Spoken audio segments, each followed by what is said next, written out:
down and visited Skeeva. And I got to see that maple leaf tattoo on Todd's ass. Really? He showed you that? He hasn't even showed me that. He let me smack it.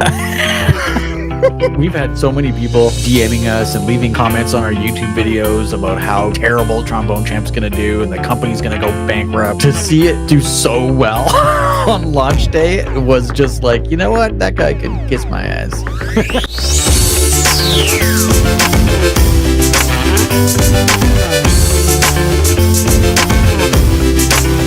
You look, you lose 85 pounds, you shave your beard, you put some glasses on, people are like, oh, it's not even, they don't look like you anymore. Yeah, what the fuck? Get fat in your beard, damn it.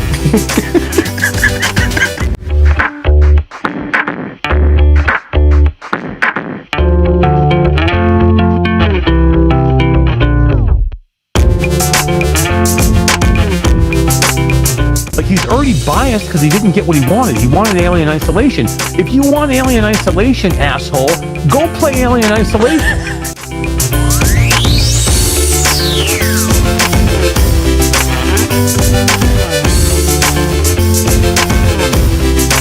I very firmly believe that there's many games out there that are ethically great flat games that are absolutely better in VR. Not every game.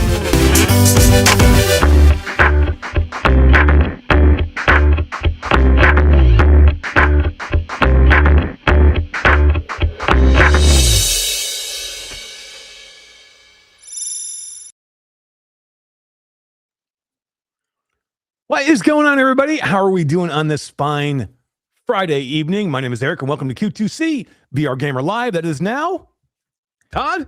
Reality Bytes, baby. Fully branded as Reality Bytes. Even can show the sign in the back corner. Todd, show that beautiful looking thing back there. I can't point. Look at that thing. Reality. I don't know where it is. There it is. There it is. We are a weekly gaming and tech podcast airs live every Tuesday normally. Where we go live to Facebook, YouTube, Twitch, Twitter, TikTok, Kick, LinkedIn. Anything else? Is there any other platform that we can Facebook? You say like, Facebook? pour ourselves out to? Blue Sky? Does Blue Sky do live things? Blue Sky? I am not a member of Blue Sky, nor Threads, nor any of those other garbage things. But if you can always post afterwards on your favorite podcast platform of choice, which would be, Todd, where do we go? Where are we? We are on Spotify, Apple Music, and iHeart Podcast, among like 6 others that I can't remember. Very cool. But before we go any further, let me say hello to my partner from the great Canadian Northwest. He wants to go where people know, where people always know his name. He wants to go to Cheers. Cheers, Todd. Cheers. How diddly ho diddly. Todd, you remind me of Norm sometimes, where I had to go to the Cheers thing tonight because sometimes I have something about you. You remind me of Norm. I lost 50 pounds. And you just call me Norm? No, it's not about the weight. It's not about the weight. It's about something Norm from Cheers once said. Uh-oh. He said, Sam, it's a dog-eat-dog world out there, and I'm wearing milk-bone underwear. And that just reminds me of you sometimes. I just got to say, you might have milk-bone underwear on. Oh man, you might have milk-bone underwear. But now let's go to my man from the blazing Arizona desert. He devised both gravity and common sense, standing 6'7" in the scorching Arizona desert. Somehow cold, always elegant, and always holding a drambuie, looking literally like everyone down. He's a desert giant with a cold drink and a warm heart. Skeeva, what's up, brother? What is happening? I got to say, I love the Cheers intro for Todd. I'm a huge fan of that show. Loved Cheers. It's funny before the show, when I'm doing the openings for you, just there's certain things that pop into my head. And I don't know why, the fucking song just popped into my head. And I'm like, and then Todd's wearing the hat. And I'm like, man, it's just perfect. I always loved that quote from Norm. I thought it was one of the best lines in the world. You know what Norm, who did like the beginning of the episode, Norm would walk into the bar and like Woody or one of the bartenders, what was that? Coach was the other bartender. Go, how's it going today, Norm? And he would have some great freaking one-liner, right? And now that was one of my favorites. It's a dog-eat-dog world. It's a dog-eat-dog world out there, and I am wearing milk-bone underwear. I mean, how great of a freaking line was that? How great of a show was that? It's perfect. That show is fantastic. And then Frasier broke off of it, which was absolutely incredible too. A Love knockout both show. those Yeah. shows. Frasier was great. He was a great character on that show that you thought was probably he was only going to be like a one-time character. He ended up being like a perennial character later on in the show. But that was a show that was great start to finish. Like one of those shows, you usually see shows that like peter out, like they get boring halfway, or sometimes you actually get a show that's like really, really good at the beginning, slows down at like season like 5, 6, and then it picks back up again. You very rarely see a show that's good from season 1 and to see. I know how many seasons were. It seemed like there was a ton, man. Yeah, there was. And I grew up in Boston too, so I actually went to Cheers and drank and hung out there. I've been there myself. Got drunk there many a times. Yeah, nice. I love it. Oh yeah. Yeah, no, it was a great seasons of Cheers. It went from 1982 to 1993. Wow. 275 episodes. Dang. That's crazy. That's pretty good for the 80s and 90s. Hell yeah. There was some long running series back then. I mean, remember what was like NBC Thursday night, right? It was the night of the comedy or the sitcoms. Like it was like Cheers and like, was it Friends for a while, or was it like Seinfeld? I don't know. It was like that one big night that everybody was on that same night. Like NBC had it cornered at one point. Man, I miss those sitcom days. I haven't watched any in years. There's still sitcom I was in the How You Met Your Mother kind of thing, but even Brooklyn Nine-Nine was my homage to the 80s, 90s sitcom. Like that sitcom is awesome. If you've never watched Brooklyn Nine-Nine, I've watched the series probably 20 times. Really good. It's so good. Yeah, I never got into that one. That's a good one. Can you it got really political near the end, which kind of annoyed me. I don't like that. And then it totally died off. But could you imagine if you're like a person now who's like younger, who hasn't seen Cheers, and you can go back and binge 11 seasons of Cheers? How great would that be right now? There's a lot of good shows. If you miss that whole era of TV, you could really go back and have a blast watching so much awesome stuff. Yeah, even before, around the same time, I guess, like Who's the Boss and oh my God, Tony freaking Danza and Who's the Boss? And what's the one with Michael J. Fox when he was a kid? What the hell? Family Ties. Growing Pains. Yeah. Growing Pains, right? Growing Pains is great, but Family Ties was Family Ties, right? Yeah. Growing Pains was good too. Growing Pains was with who though? That was with Kurt Cameron. Kurt Cobain? Yeah, I don't think he was in Kurt that. Cameron. Yeah, Kurt Cameron. Not Cobain, no. I'm sure Kurt Cobain wasn't in that one. He was in a different sitcom. It's about like Teen Spirit. Love. But man, there was some really, really good shows back then, man. I don't know. It was like, I don't know. My wife and I did this the other day where we were just rattling off sitcoms from the 80s and 90s. Yeah. Forget about 80s and 90s. 70s, there was some good ones. Like I remember like watching with WKRP. It was like, oh my God, all the time in my house. Cincinnati was best ever. I loved that show. Yeah. Oh my God, the freaking turkey episode when he was throwing turkeys. The helicopter. You guys remember that? Oh, the helicopter. Yeah. And he comes back down. He had this whole idea of this turkey thing that for Thanksgiving he was going to promote the radio station by throwing live turkeys out of the helicopter, out of the news helicopter. They'd fly around. Yeah. Well, they don't. And he comes back down, and he threw all these turkeys out of the fucking helicopter, and turkeys don't fly. No, dropped and died. And his line when he got back down and said, "As God as my witness, I thought I swore the turkeys fly." It was one of the best shows ever, man. Like I just some of those lines, some of those. Oh, it was hysterical. So many good shows from back then. You know what I found out about, if you want to go back all the way to the 50s sitcom stuff, way before we were born. Yeah. The Honeymooners was really good with Jackie Gleason. Oh my God, great. I found out that Jackie Gleason was super obsessed with UFOs. Really? Yeah. And apparently like obsessive. And then apparently President Nixon was such a fan of him that he took him to see a craft. Area 51? Oh. Yeah, and I don't know if it was 51, but it took him somewhere to see a spacecraft that they had recovered in 2 alien bodies. And then after that, he became so obsessed that like he didn't leave his house. He bought he custom built a UFO house. Google this house right now. This is the most insane looking house you'll ever see. Really? It's in the shape of a UFO. Jackie Gleason.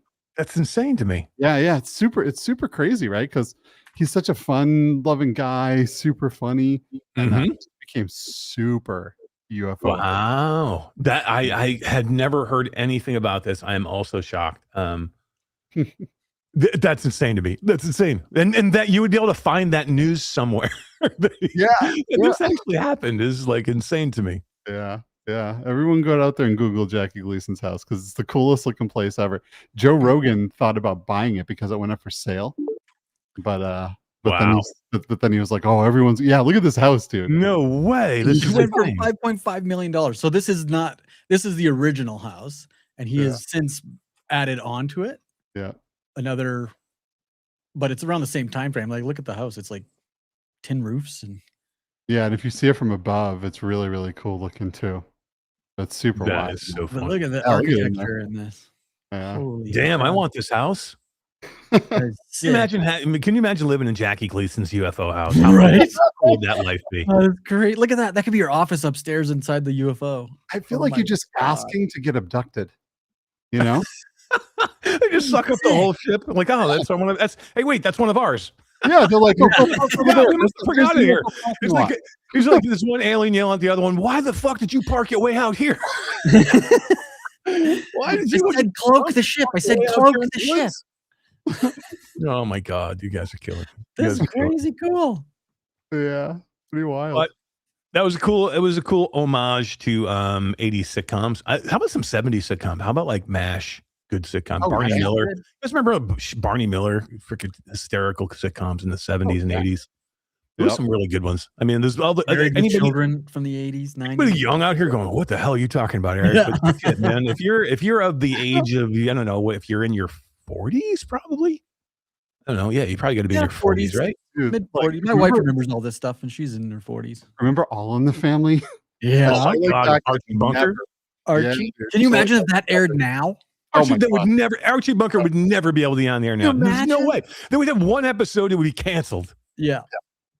We are too much of a pussy society to get anywhere near Archie Bunker. Oh my God. We're all in the It's the family. most racist show that has Ever. You want to know why it was great? It was racist, but it didn't matter who you were. They made fun of you. Yeah. It was all about in joke and jest and like you know what show spawned off of that show? The Jeffersons. Jeffersons. Yeah. George Jefferson was on that show, and they were both making fun of each other, right? They were both being racist towards each other, which was freaking hysterical.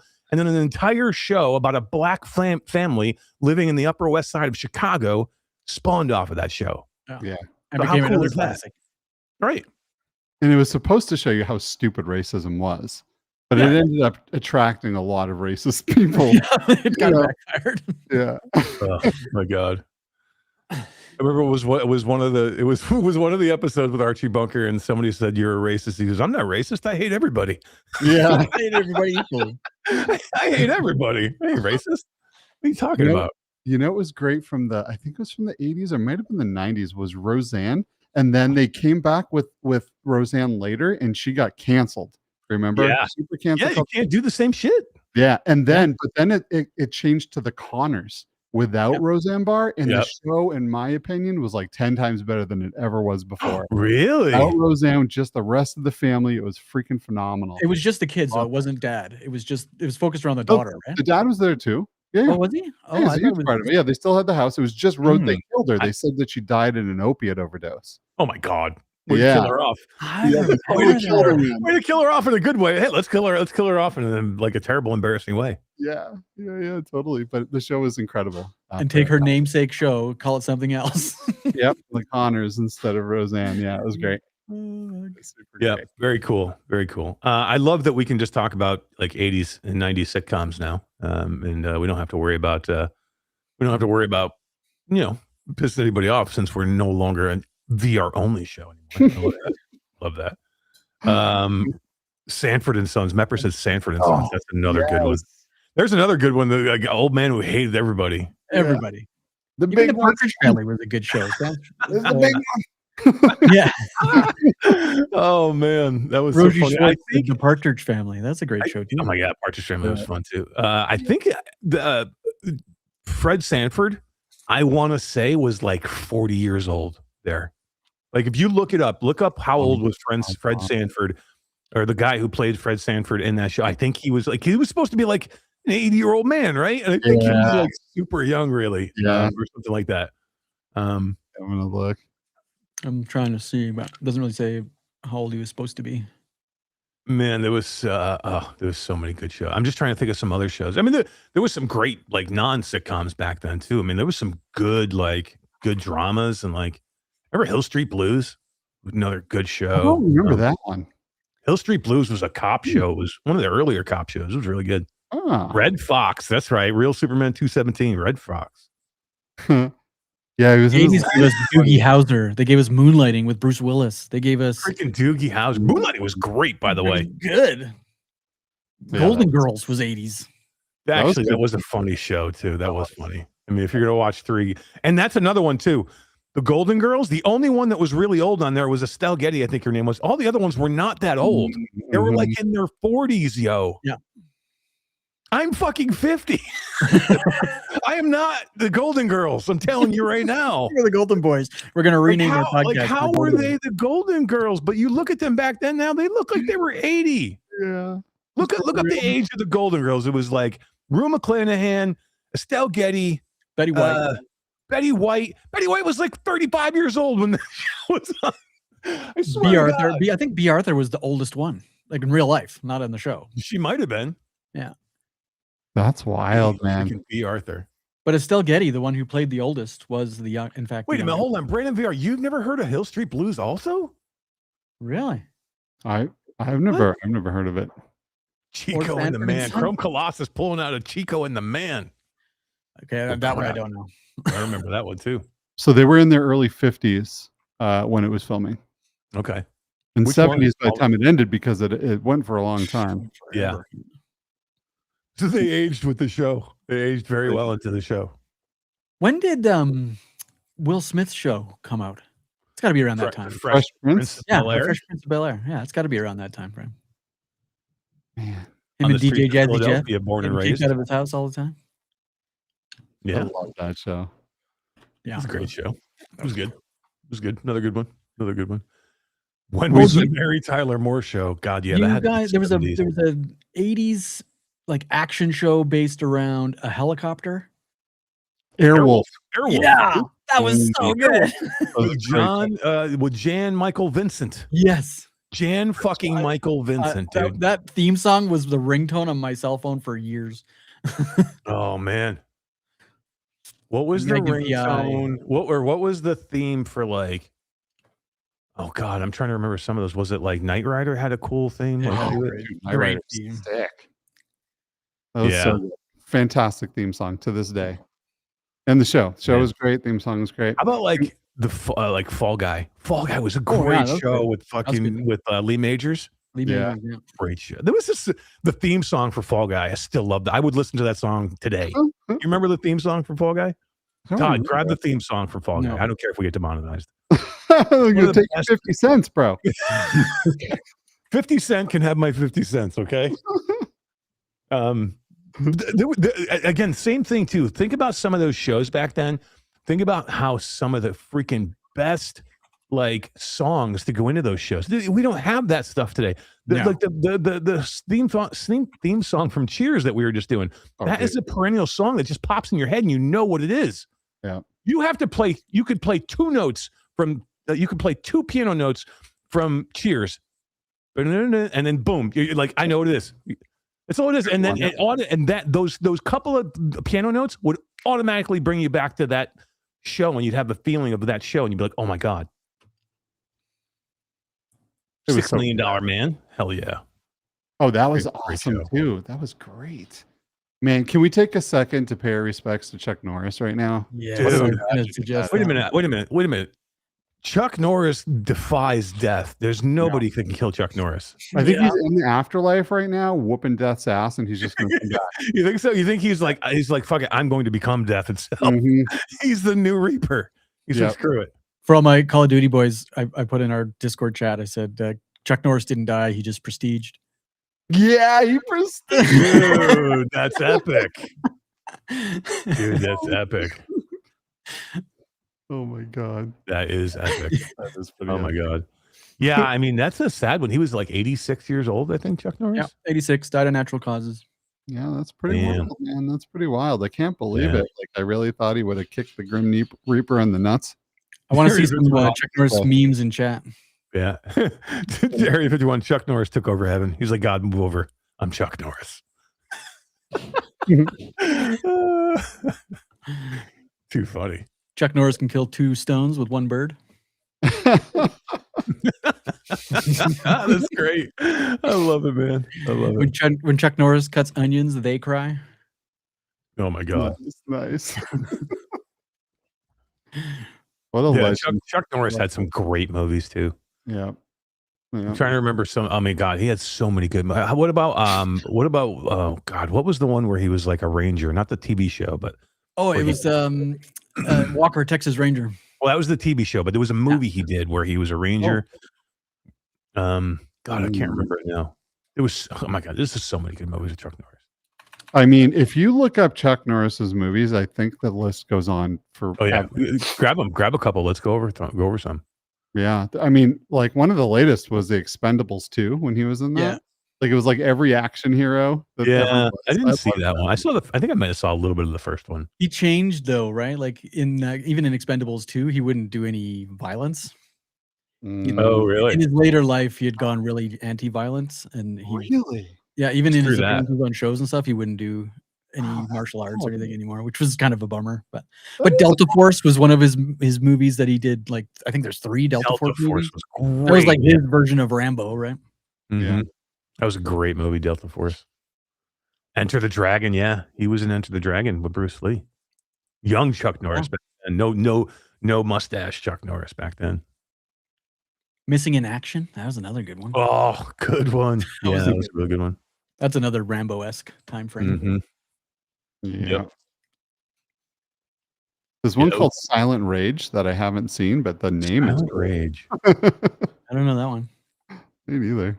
I'm going through his list, and some of these I don't know. Firewalker. There was I like remember that one. there was like a horror one that he did, kind of like a horror one. It was like with not really horror, but it had like an unstoppable being in it, like something Eye like for that. an Eye. That might have been Silent Rage. What was the? Can you see the bio on Silent Rage? Silent Rage might have been one where there was like it had a horror element to it, or it had like a supernatural element to it. Logan's War. That was the other one you were thinking of. Logan's War. No, He's a ranger in that one. no, it wasn't Logan's War. No? No, I mean like he was a Texas Ranger in this movie. Silent Rage is the one apparently that had more of that horror element. Yeah, Silent Rage. That's the one. It was like an unstoppable person or something, like a being or something in there that he had to end up killing. But Yeah, like it says sci-fi and slasher style horror. yeah, he did it all, man. Did he do a comedy ever?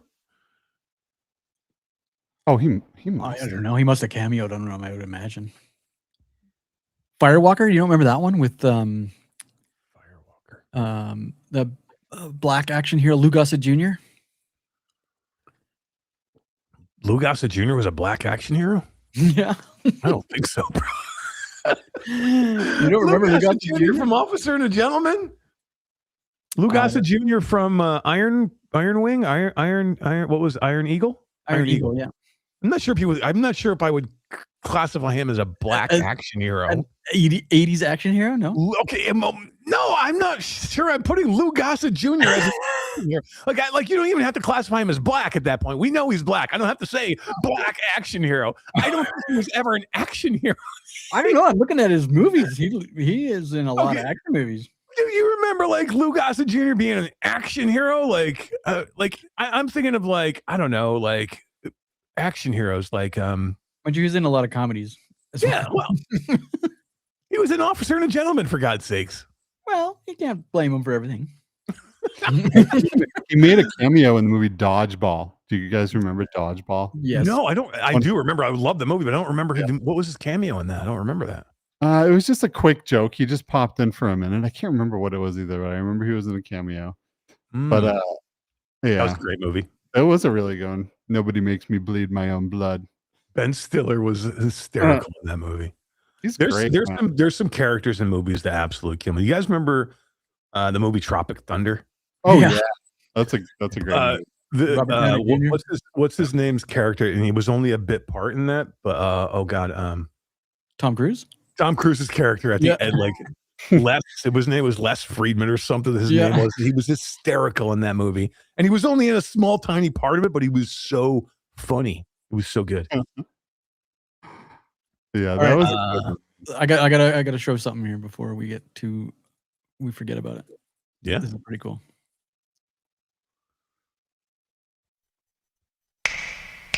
Well, I'm not the kind to kiss and tell, but I've been seen with Level Up. I've never been with anything less than a Remember this year? so fine.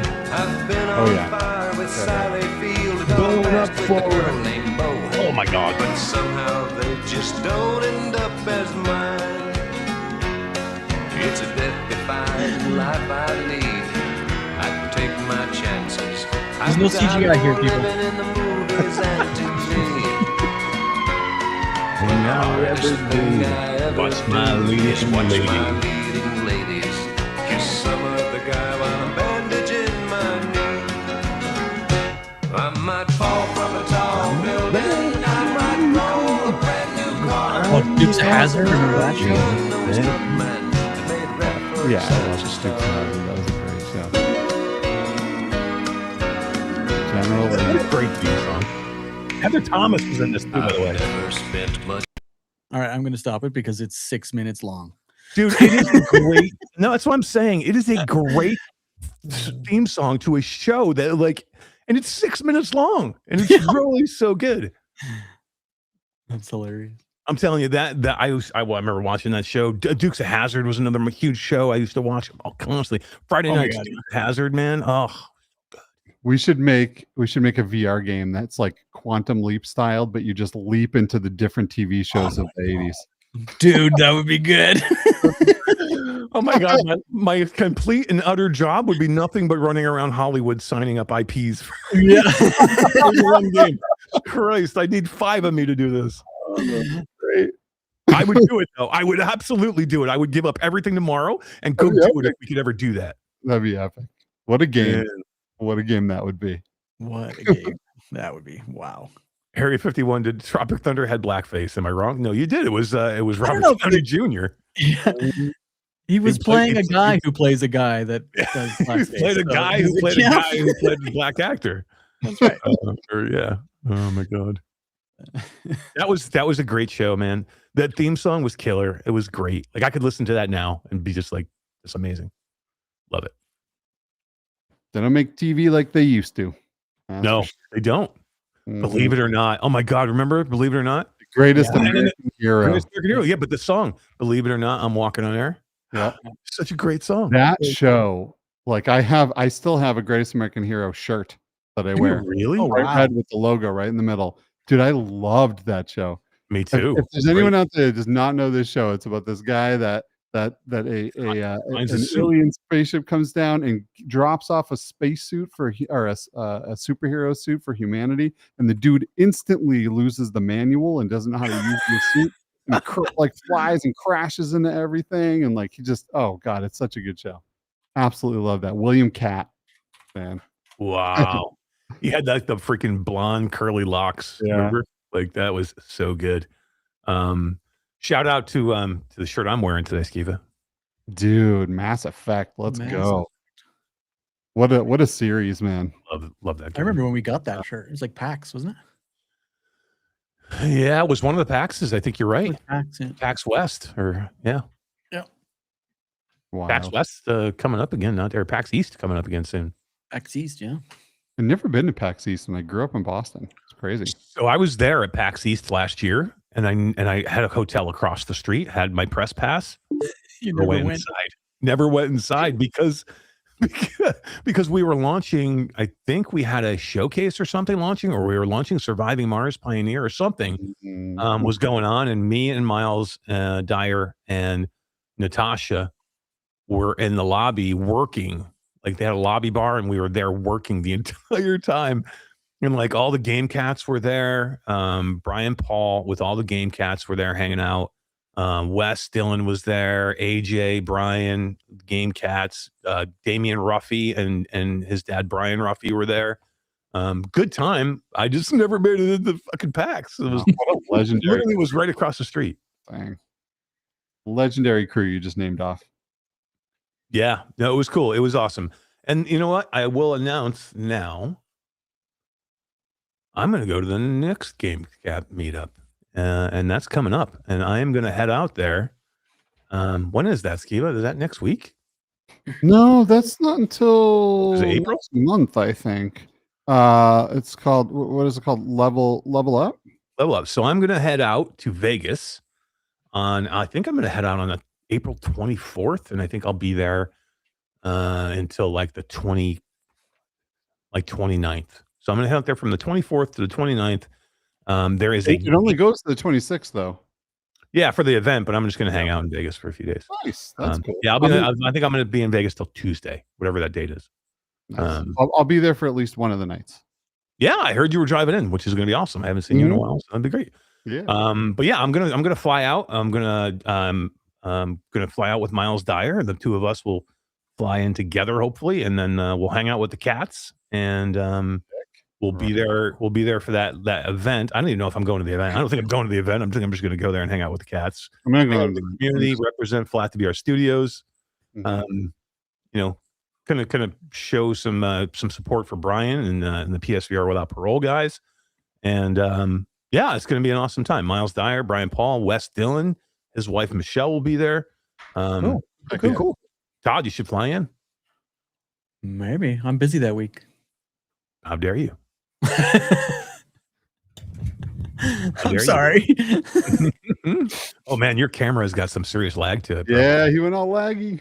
I did. Really? Yeah. Yeah. Oh yeah, you're about 30 seconds delay right now. Too funny. But yeah, so if anybody happens to find themselves or want to go out to Vegas, want to hang out, want to say hi, want to come and talk to us, meet us, hang out with us, come hang out. We'll be there. Skeeva will be there for at least one night, right? I'll be there for a few nights. Wes Dillon, Miles Dyer, Brian Paul, Game Cat. I have no idea how many Game Cats are going to be there. I'm coming in with a couple other developers. I'm going to come in with John Hibbins from the Windlands guys. John's going to come and join us from Titan Isle and Windlands. John talked me into it. I wasn't going to go. I was at GDC. John's got the best English accent ever, by the way. Yeah, and when he asks you to do something, you're like, okay, John, just because he's got the coolest accent. You can't say no to John. He could get me to get naked for him if he asked me. I'm going to text him right now. No, but he's like, hey, Eric, I'm going to go. Come on, let's go and do this. And I'm like, okay. All right. So I'm going to go and do this. The Level Up Expo will be there. I may go to the show. I don't know. I may go to the show. Going to go out. Get a couple business meetings while I'm out there. Do a couple cool things for Impact Reality and Flat VR Studios. But mainly kind of be out there for the community. And it's going to be a blast. Just try and come out and hang out and have fun if you want. I'm looking forward to it, man. I'm looking forward to seeing everyone. You bring in your special someone? No, because I got the kids that weekend. That's why I'm going to probably roll out for a night. I'm just going to drive down to Vegas, like 6-hour drive, 6.5 hours. I'll talk you into at least 2 nights. So I don't know what you're thinking. I don't know why you're bothering like lying to yourself now. Too funny. Yeah. That crazy 6-hour drive to go and hang out is impressive. Dude, but I mean, for the love of the community, my friend. So many amazing people are going to be there. I'd drive 100 hours to go hang out with all those people. Sure, it would take me 24, 26 hours to drive to Vegas. God, I'm going to be there. You should drive and come see me. We'll actually check the dates. Maybe I will. There you go. That'd be cool. That would be cool. You guys in a while. It's been a while. How long's it been, Todd, since we sing? I saw Skeeva a couple months ago. Yeah, but that don't count. I haven't seen you since shit. Been a while. It's been a while. I can't even remember last time. Yeah, it might have been when you were down here in Florida. An event for something. You were down here in Florida for that before we went to GDC, right? 2 years ago, like the Meta event. No, you were here in Florida for like a meetup, right? For Bridgers meetup. Oh yeah, That can't be the last time. Really? Oh, thanks. It's been a while. Holy shit. You need to come up here is what you need to do. What the fuck am I going to come to Canada? It's too cold up there. You got to be kidding me. We're in It's a cold up shelter there. now, man. It's cold up there in July. Like We don't even have the temperature here is hotter today than it is Yeah. most of the summer. Like, it What's is. the- we okay, have so no snow. hang It on. all Okay, melted okay, overnight. hang on. I'll be the judge of that. What's the temperature today? And don't give me any Well, Celsius Our bullshit. summer, not your summer. Yeah. All right. Don't tell me what was the time. What was the high temperature today? And do not give it to me in Celsius, or I'll come through this. I'm TV doing the screen. conversion right now because you can't do math. I know. It was 65 degrees today. 65 degrees. Yeah, Dude. we were in shorts and flip flops, dude. You can't- 65 degrees. I'm in a hoodie, parka, bundled up with gloves on. Oh, that's hot as hell. Wow. Take a guess what it was here today. Don't look it up. I'm going to say 94. It can't be over 100 already. No, it's not. It can't be that hard. 108 today. Was it No. really? Why was it that hot already? That's not normal, is it? It's I March. don't know. Global warming isn't a For thing. March? Yeah, that's early. Yeah. I mean, We're so screwed 108. this summer. We're so screwed this You summer. are Seriously, if you're screwed. 108 in March, I mean, I've been there. I've been there in August, I think. When was Game on Expo? It was in August. Yeah. I've been It there in was August when we 104. walked outside at 10 o'clock at night and it was 110 degrees. And I'm Yep. like, this is not normal. Like, I feel like I'm in an oven. Like, you're actually cooking your body at that point. You're pretty much cooking yourself. Definitely. You're parboiling. Yeah, for sure, man. For You sure. need to come up here and visit in your summer so you Yeah. can get a break. I would from love the to heat. actually. I really, really, really do want to You're come. gonna shed. In the summer, it's awesome. If you like hiking and stuff, we could take you into the mountains. It'd be awesome. Oh, technically it says 57 in New York. Why would you be there either? There's two places I would not be right now. New York and Canada.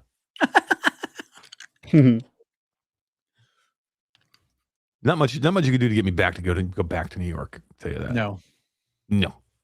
You don't like that cold? You don't want to be all chilly? I'm not loving the cold nor the state.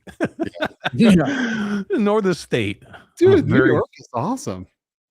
Like, I don't know about upstate, but like the city is so much fun. The city is fun for It's about definitely 10 different seconds. to visit than it is to live. 10 seconds. No, seriously, the city's fun for like, Yeah. because you think like you could never live in the city. I've spent a week in the city, and I'm like, this is like 7 days too long. Like, I would I know, live that's in not the true. city I love more. the city for like a day or two. Like for me and my wife, me and my wife and my daughter we used to travel the city all the time. We used to take a train. We were a couple hours north of the city, right, by train. It wasn't far. It was like a couple hours. We'd go there for the weekend, do a Broadway show, go to some restaurants, spend about $40,000 on a weekend, because Yeah, it's in New York and it's super expensive. But no, it is a cool place to be. But literally by the time I was done with that weekend, I'm like, get me out of here. Just get me out of here. I'm done. But it's cool for a couple of days. I'm a city boy. I could spend a lot of time in the heart of the city. I don't know. You say that now. I think you would have an opportunity to get there and you'd be like, oh, this is great. And then you'd get like 4 or 5 days and you're like, okay, get me out of here. I don't know, man. I lived in Boston for a long time. That's true. Boston's not much Pretty better. hectic and crazy. I really enjoy being able to walk out my door and having like everything alive and just millions of people and like, oh, I love it. It's so much fun. Not me. I'm take me to the mountains and put me by a river with no people. My wife and I we joke that we have something called a social meter, and it's like a gas tank that fluctuates. And Yeah. when I'm in a situation with lots of people, conventions are a big thing for me. There's a time where my social meter is empty. And you guys know that sometimes I just don't show up to things because it is empty and I'm done. Oh, he does. Like, he's like, I'm not leaving my place tonight. But then the next night he's running around drinking like old fashioned. Oh, yeah, for sure. It fills back up. Groping people like Todd, you have to stop touching people, bro. Like this is getting crazy. Never happened. I'm like, holy crap! Todd just grabbed some dude's crotch. What are you doing, Todd? How many butts do you think? Asked me to. How many butts do you think Todd's hand has touched? Oh my god! It's not even funny. If his wife ever saw him out at one of these events, she'd be like, Todd, we got to talk, She's bro. known me. We've been married for 20 years. You think this is a surprise? Oh my god, this is hysterical. The Arc Reactor is in chat. Says this podcast is a Gen X nostalgia fest cosplaying as a VR podcast, and I love it. Fuck yeah, hell yeah, man. Hell yeah. I love it. This is the best thing ever. We're going to talk some VR. We're going to talk some cool VR here in a little bit, because I'm going to talk about something that I haven't been clear to talk about kind of until now, and that's going to be the Steam frame. Mm. Because we have our hands on Steam frames. We've had our hands on Steam frames for a while at Flat VR Studios. Lucky enough to be fully partnered with Steam and Valve to check out this next headset, so we can bring some of our kick-ass games there, and we'll talk a little bit about the headset. I'll can't show it to you. I mean, I could, but I'd probably get in trouble. But we can talk about it a little bit, and we'll talk about what I think of it so far. So we'll get to that. What I wanted to get into, guys,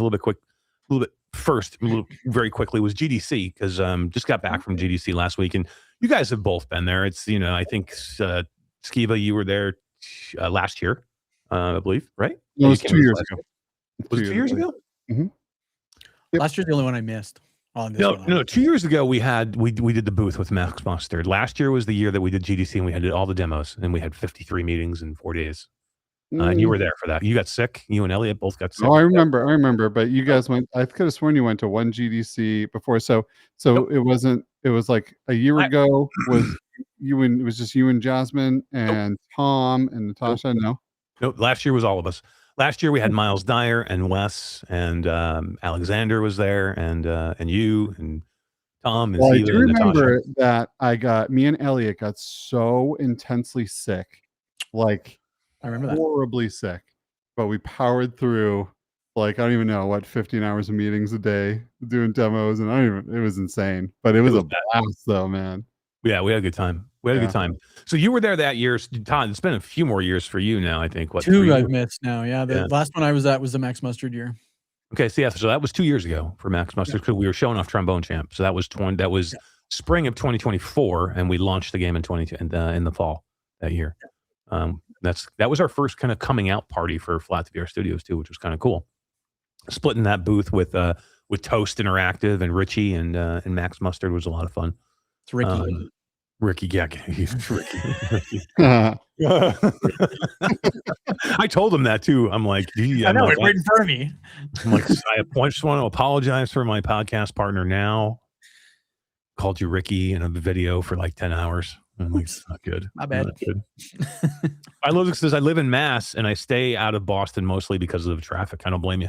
I would stay out of it because of the traffic and the smell and pretty much a lot of other things that have to do with Boston. But if you ride the T, it's great. Do you want to know the biggest problem with Boston? There's so many mass holes there. Oh, dude, it's full of mass holes. It's wonderful. It's wonderful. I'm proud to have mass holes. Yeah. He's an honorary mass hole. Yeah, you have the mass hole tattoo and everything, Skeeva. You have the ultimate mass hole tattoo. Oh, my Patriots tattoo? Yeah. Yeah. I would totally get a mass hole tattoo. You should. I think you should. Own it. You should own it where you live. Yep. But let's talk a little GDC, because last year at GDC, it was definitely one of the smallest years we've seen for the GDC show floor. Now, GDC is a great event. It's a game developers conference.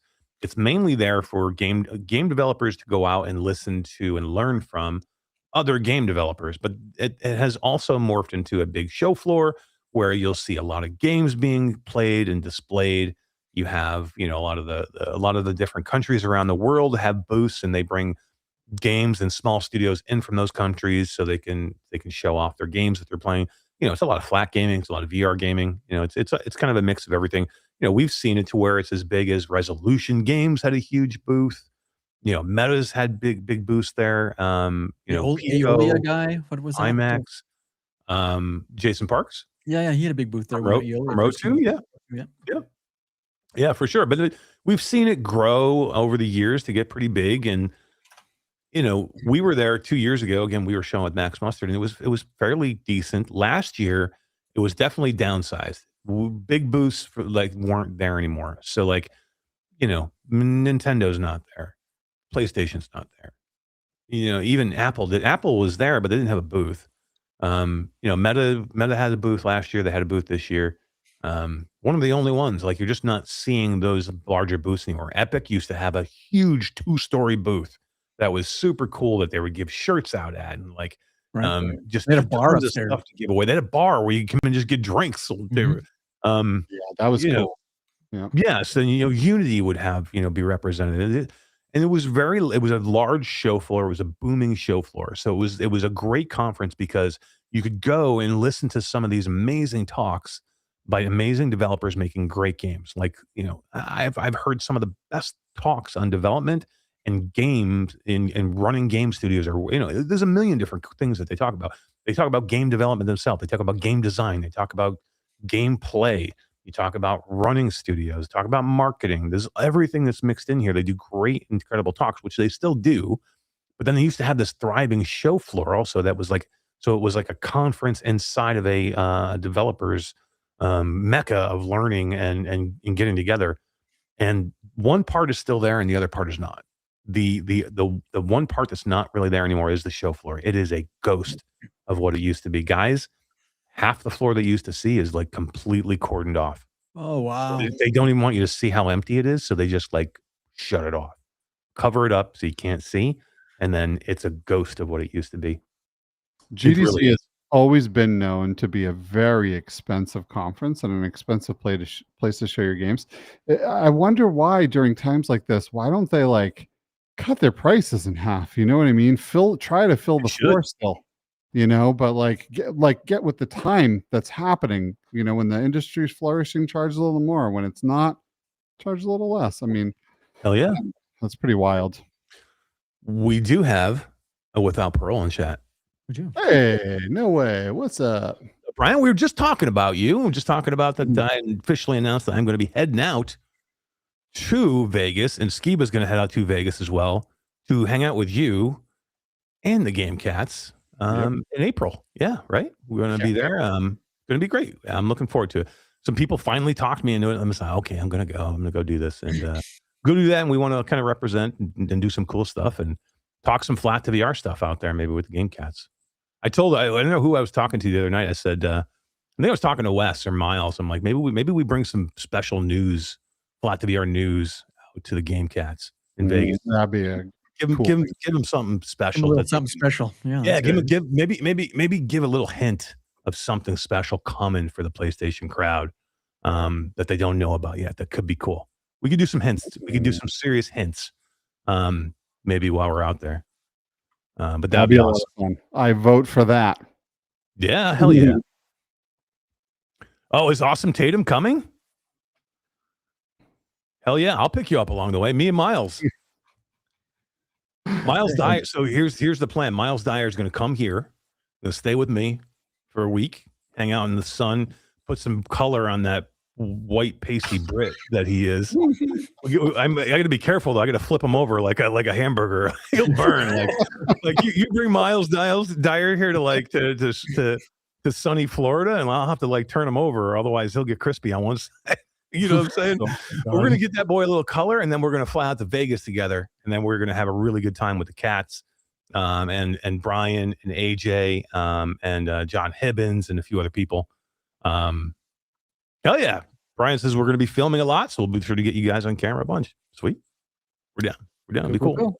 Be fun. Skeeva's going to drive in for a day or two. I'm going to talk him into 2. Okay, I guarantee you. It wouldn't take much to talk me into 2. I'll tell you that. Yeah.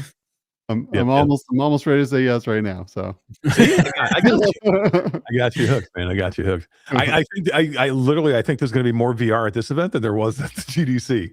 Oh, probably. Yeah, it was just pretty stark. What is great? Though, really? Yeah, what is great about GDC still is the people, and that's one of the best things. So everybody wants a show. They want to be able to go see games. You want to see studios have booths and do demos, which is amazing, right? But for me, it's more and more always been about the people and about the studios and doing the visits, and that's still happening. But what you're saying, Skeeva, about it is right. It's super expensive there. Mm-hmm. So for me, they have to figure something out, or you're going to see GDC go to the way. It's going to go to the way of E3. It's going to go away eventually, where studios, especially in a weird market right now for gaming as a whole, where the industry is just everybody is hurting a little bit in the industry, to go and spend could be possibly millions of dollars. If you're getting a big booth, that Epic booth that one year had to be $1 million. Oh, It was a 2-story easy. booth, and they were giving out free booze for fucking 5 days. Like That there's and no- that would just be the booth space. Imagine what it costs to actually buy that booth, construct it, like, oh my, break it down, ship it. fly your people out there and keep them in how like put them in hotels for the week, pay them for the week, Yeah. feed them for the week. All the swag, those giant TVs, the giant screens that they have on the side of the booth. Yeah, well, even the problem is too is like even just going to the show is expensive. So forget about doing a booth is almost impossible now. If you're a middle tier company, right, a AA studio, you can't even afford booth stays. Forget about that. But just how about this? You want to get 4 of your team out there to go and hang out with other developers, again, to go to those talks, learn, meet with other studios, meet with a publisher, meet with an investor, whatever. Do you know how expensive it is? Say you're from the East Coast and you got to fly 4 people into San Francisco. You have to get housing somewhere close to the event, which is in downtown freaking San Francisco, which means 2 things. You either save money and you get a place like way far away, and then you blow all that money you saved on Ubers or whatever getting in, transportation getting in, or you say, screw it, I'm going to get a place close to there, and then everything's extremely expensive. You're in downtown San Francisco, man. Like, think about what hotel rooms are, and you can't even finding a B&B in downtown San Francisco is almost impossible. Oh yeah, no and then way. they're still expensive. Mm-hmm. And then just food. Like literally, you're gonna get a cup of coffee in downtown San Francisco. It's gonna cost you $15 if you go to Starbucks for a cup I'm just of coffee. saying that my mic was muted, but then you got to buy food, and then you got to go out to bars, and then you got to buy drinks, and you're right, a $17 Starbucks. Like it adds up, and most of these companies that fly out their people, they take care of all that so that their employees can have $100 a day for food allowance, but $100 a day buys you lunch. Right. It's crazy. Yeah, I mean, we look, we as a company have, last year we brought a ton of people out there because we were, it was our first full year. We were showing a whole bunch of stuff. We had demos going on. We had tons of meetings. We were doing really, really delicate demos for virtual reality. So Skeeva was there, Elliot was there. Our studio director Tom, we flew him in from the Netherlands because he lives in Amsterdam. To be there because it was important, for us to come out. And we had a great GDC. It was definitely worth doing that. But do you know how expensive that was? I think we had like 9 people out there last year. Oh my god, that's crazy. We didn't have a booth. We're like, we had a beautiful hotel suite at one of the nice hotels there where we did a ton of demos there. It was more private. But it's just impossible. Like I know what that cost us last year. I know what it cost us this year, and there was only 4 of us that went this year. And one of us lived in San Francisco or lived in California. And they kind of like took care of their own way. Or like literally there was 3 of us that went and we shared rooms, right? Because you just can't do it. It's like impossible to like spend all that money and do those things. But I couldn't imagine like a smaller studio and how they do it. Like it's hard. Yeah, it's completely bonkers what it costs to do GDC. It really is. The conference is awesome. Like you said, the people's awesome. I love San Francisco. Love that city. It's great. But man, spend a fortune. Oh yeah, it's insane. It's insanely priced. Now there has been talk that they might move it. I know they've already committed to next year. They already said we're still here for 1 more year at least. So next year it definitely will be in. It's a year earlier next year, by the way. A month earlier or a year earlier? No, a year. I say year. A week earlier. It's a week earlier next year than it is. And I'll tell you the problem. And there's another conference that most people outside the industry don't know about. But it's not like it doesn't have the same fanfare as GDC, and that's called DICE. You might know it. They do the DICE Awards every year, which is a big award, gaming awards dinner and ceremony, and you'll see some of the bigger people there. But DICE is mainly a conference for like studio heads. So you'll see some of the decision makers and the C-suite of studios go to this event in Vegas. But that's at the end of February. And now literally GDC is even going to be a week earlier. It was like 2 weeks between right now. It was like 3 weeks between DICE and GDC this year. It's going to be 2 weeks next year. You're going to see a ton of people be like, you know what? I just want, and people would rather go to Vegas. I'm telling you right now, because it's so much easier. It's at the Aria and the Cosmopolitan, where the event is. And the event is mainly at the Aria, but Cosmopolitan's connected to it basically, so it's right there. You don't have to go anywhere. You're on the strip. You know, it's cheaper, way cheaper. Sometimes you get rooms for free if you go to Vegas. You get comped rooms. But it's just, and people love Vegas, right? So people are going to go there, and it's a great laid back environment. You do meetings in the hotel lounges and lobby bars. Everybody's relaxed. Everybody's coming off the first of the year, figuring out what you're doing. There's going to be so many people who are like 2 weeks later. Do I want to go back to freaking San Francisco now to go do GDC? Especially if you're from Europe. Think about it if you're from Europe. Oh, You're yeah. a studio from Europe and you flew to Vegas for GDC. You fly home. You have basically 2 weeks, maybe 10, maybe even less. And then you got to come back to San Francisco for GDC. You would have to stay here. Otherwise, your jet lag would just ruin you. Oh, yeah. No, it would. It would. Yeah. But then it gets pricey, right? Now you got to find an Airbnb that's off the strip outside of San Francisco, somewhere cheap so that you can, live there for 2 weeks while you work remotely. Right. What a nightmare. Yeah. Like I could see people not doing GDC and just and hanging out with guys. Here's the other thing. A lot of people, like especially from Europe, didn't want to come into the United States. They're like, we just don't want to come. Like, we just don't know. There's so much going on. Hard to get in and out. Maybe they're not sure how easy it's going to be to get in and out. And they're like, I just don't know if I want to mess around with that. So you had a lot of people not come for those reasons. I don't know if that'll change next year. Who knows what the climate will be at that point, but maybe, hopefully. But still, like, I'm very nervous about GDC. This is one of the conferences that I absolutely love. It's one of the ones I look forward to the most, but man, I'm nervous for it. So with GDC, I always go as media, so I never have to think about it. But Joe Blows can go. Is it expensive? It's hugely expensive, the tickets. In the Wait, thousands. Do you have AWE they can't, right? But GDC they can? I don't know if it's open to the public. To be fair, I don't know if it is, but I can tell you this: the tickets are expensive.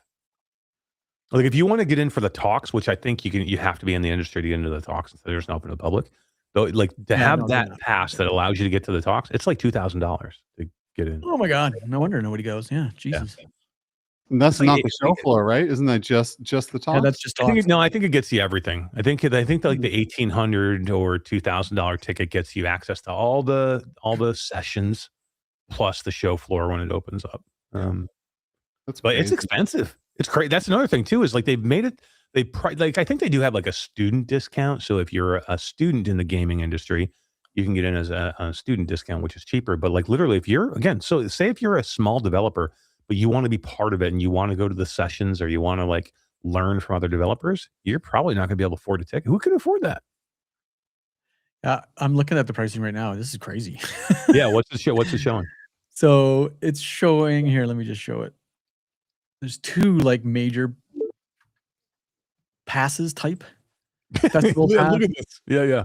And the Game Changer pass. So the festival pass is $1,200. Gives you the total conference contents and keynotes.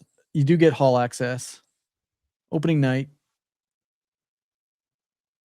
So what the hell does this get you? A picnic lunch? Well, you get access to the vault. Oh, so and the vault is really nice because the vault is you get access to all the recorded videos of the sessions. Right. So which is cool because if you want your company to listen to some of these, and they had some awesome sessions, by the way. Like the guys from Qcreator did some talks. A lot of meta people did talks. There was a lot of good stuff here. Like I'll be watching. Jasmine and I did get press passes, which is great, which includes the vault.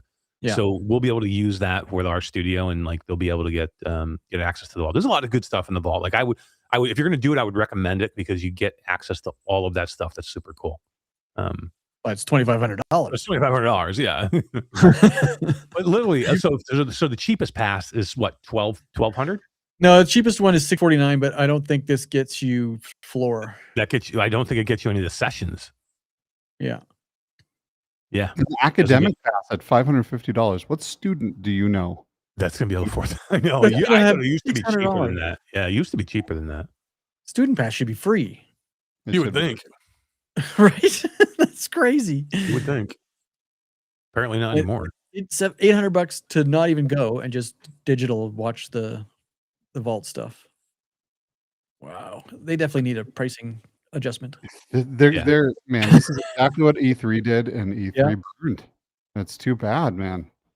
Like none of people used to shell out the money because all of the major studios would go and they'd have these giant presentations. They announce all the new games live, and like they're not doing that anymore. It's the day of the internet, right? They're all having their own things. They're all doing their own YouTube videos and live sessions announcing. They're just not doing this anymore. It's way too expensive. You can produce awesome content for the world, from your own studio for these prices. Agreed. Crazy. It's hard. But, look, I'm hopeful. Like, I would love to see them get out of San Francisco. I think Austin would be an amazing spot. It's an amazing city. It's much cheaper. There's lots of amazing stuff going on there. Like, I miss going to South by Southwest, Skeeva. Yeah, I loved going there. And it wasn't like there was a ton of gaming there was some, and even some VR for South by Southwest, but it was just the whole atmosphere was cool. It was. Austin's awesome. I wish they would move there. I've heard possibility that might happen, but definitely not next year because they've already committed to go back to the Moscone Center. So here we go again. Well, fingers crossed that GDC doesn't go down in flames. See what happens. I really like that conference too. It's such a legendary show. There's always like E3, GDC, man. Fingers crossed. Agreed. Well, let's move into. There's one topic I want to cover because I want everybody to get their pens out, write down. Next Tuesday, Todd and Skeeva is going to be the next VR gaming showcase with Jamie Felton, and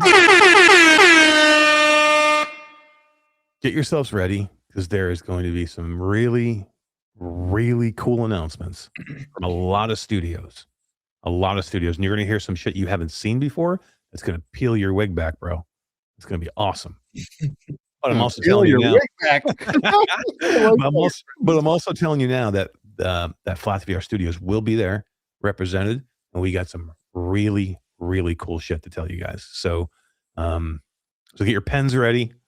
Next, what time is it? Do you know anybody knows what time it starts? 10 a.m. Mountain Time, so it's noon. Who the hell goes by Mountain Time? What does that noon even mean? Eastern? Okay. Yeah, Mountain is Arizona, pretty much. Mountain Time. What are you, Jeremiah Johnson? Nobody goes by Mountain Time. Except for those people who live in that time zone. Jesus Christ, nobody gives a shit about Mountain. When was the last time you heard somebody go, well, it's going to be 10 a.m. Mountain Time? Nobody says Mountain Time. You want to know why? Because nobody knows when the fuck Mountain Time is. Like everybody knows what West Coast, Pacific Coast time, East Coast time. Maybe I'll throw a Central European time in there. Nobody on this earth knows what the hell Mountain Time is. They're like, when is that? Is that 2 hours East Coast, 1 hour East Coast? Skeeva, do you know Mountain Time? Well, I mean, I live in a Mountain Time. There's like 6 people in the world that know what Mountain Time is. But I still go by Pacific time, even. Oh, you go by Pacific. Mm-hmm. So it's 8 a.m. Pacific. I think 8 a.m. 8 a.m. Pacific. Yeah, that seems early to me. You're sure that's right? Pacific and Mountain are now the same. Okay, then it's 10 a.m. So that's another problem. How are Pacific and Mountain Time the same? What does that even mean? Well, I think it's just Arizona time because you guys don't do GDC or daylight savings, right? We don't do daylight savings. So half the year I start everything an hour earlier, and then half the year everything's an hour later. This is like the Bermuda Triangle of time zones. What are we talking about? How can you have 2 time zones of the same? Then it would be 1 time zone. Why do you have a different time zone? We have the 1 time zone, right? Everyone else switches and moves their calendar. We don't do the farming thing anymore, right? Right. It is this time all the time, but the rest of the world shifts. We have one province up here that announced this year. What monkey brain thinking is this? We're doing it up here too. BC just announced that this is the last year they're doing a time shift for daylight. Yeah, well, I don't know why anyone switches time zones anymore. I don't we either. really do not need daylight savings to be able to get up, at a different time to do our crops anymore. Exactly. It's not really a thing anymore, No, I'm not going to argue whether we should have daylight savings time. I'm going to argue why you have 3 different times of the year, bro. But that's because the rest of the year won't get off daylight savings. I mean, that's ridiculous. Look, crazy. we have 2 different times of the year. That's it. Boom, boom. Like 3 This different will- times. Like this I can will blow barely your remember what. The province of Newfoundland only changes 30 minutes during daylight savings Yeah, time. there's another one. Who the fuck came up with that one? It was like, it's a good idea if we do 30-minute time. Like what? Like, how does anybody even think about that and go, yeah, let's do that. This is a great idea. Freaking Newfies are crazy batshit nuts, bro. They are. And I'm sure we got some Newfie fans out there, all of the 10 people that live in Newfoundland, but I'm telling you right now, that's a crazy thing. Why would you do that? Who does it to like, yeah, we're an hour and a half ahead of you. What do you mean an hour and a half? They are an hour and a half. Insane. Oh, they're 3.5, but yeah. Oh my god. Yeah. Well, from you, they're only an hour and a half from me. Yeah. Nobody goes by your crazy mountain time, bro. Everybody. So look, I'm just saying right now, the entire world should go by East Coast time and be done with it. I'll be on my time, and then I'll be on your time. the way it should be. Why does everybody have to inconvenience me? Yeah. You ever see me like we are like, okay, I'm gonna tell you something. Our company, and I checked yesterday, because I always say we're in 13 different countries. I checked yesterday. We are in 16 different countries around this fucking world. Do you understand when I have to make a meeting, what freaking trigonometry I have to do to figure out the goddamn time zones?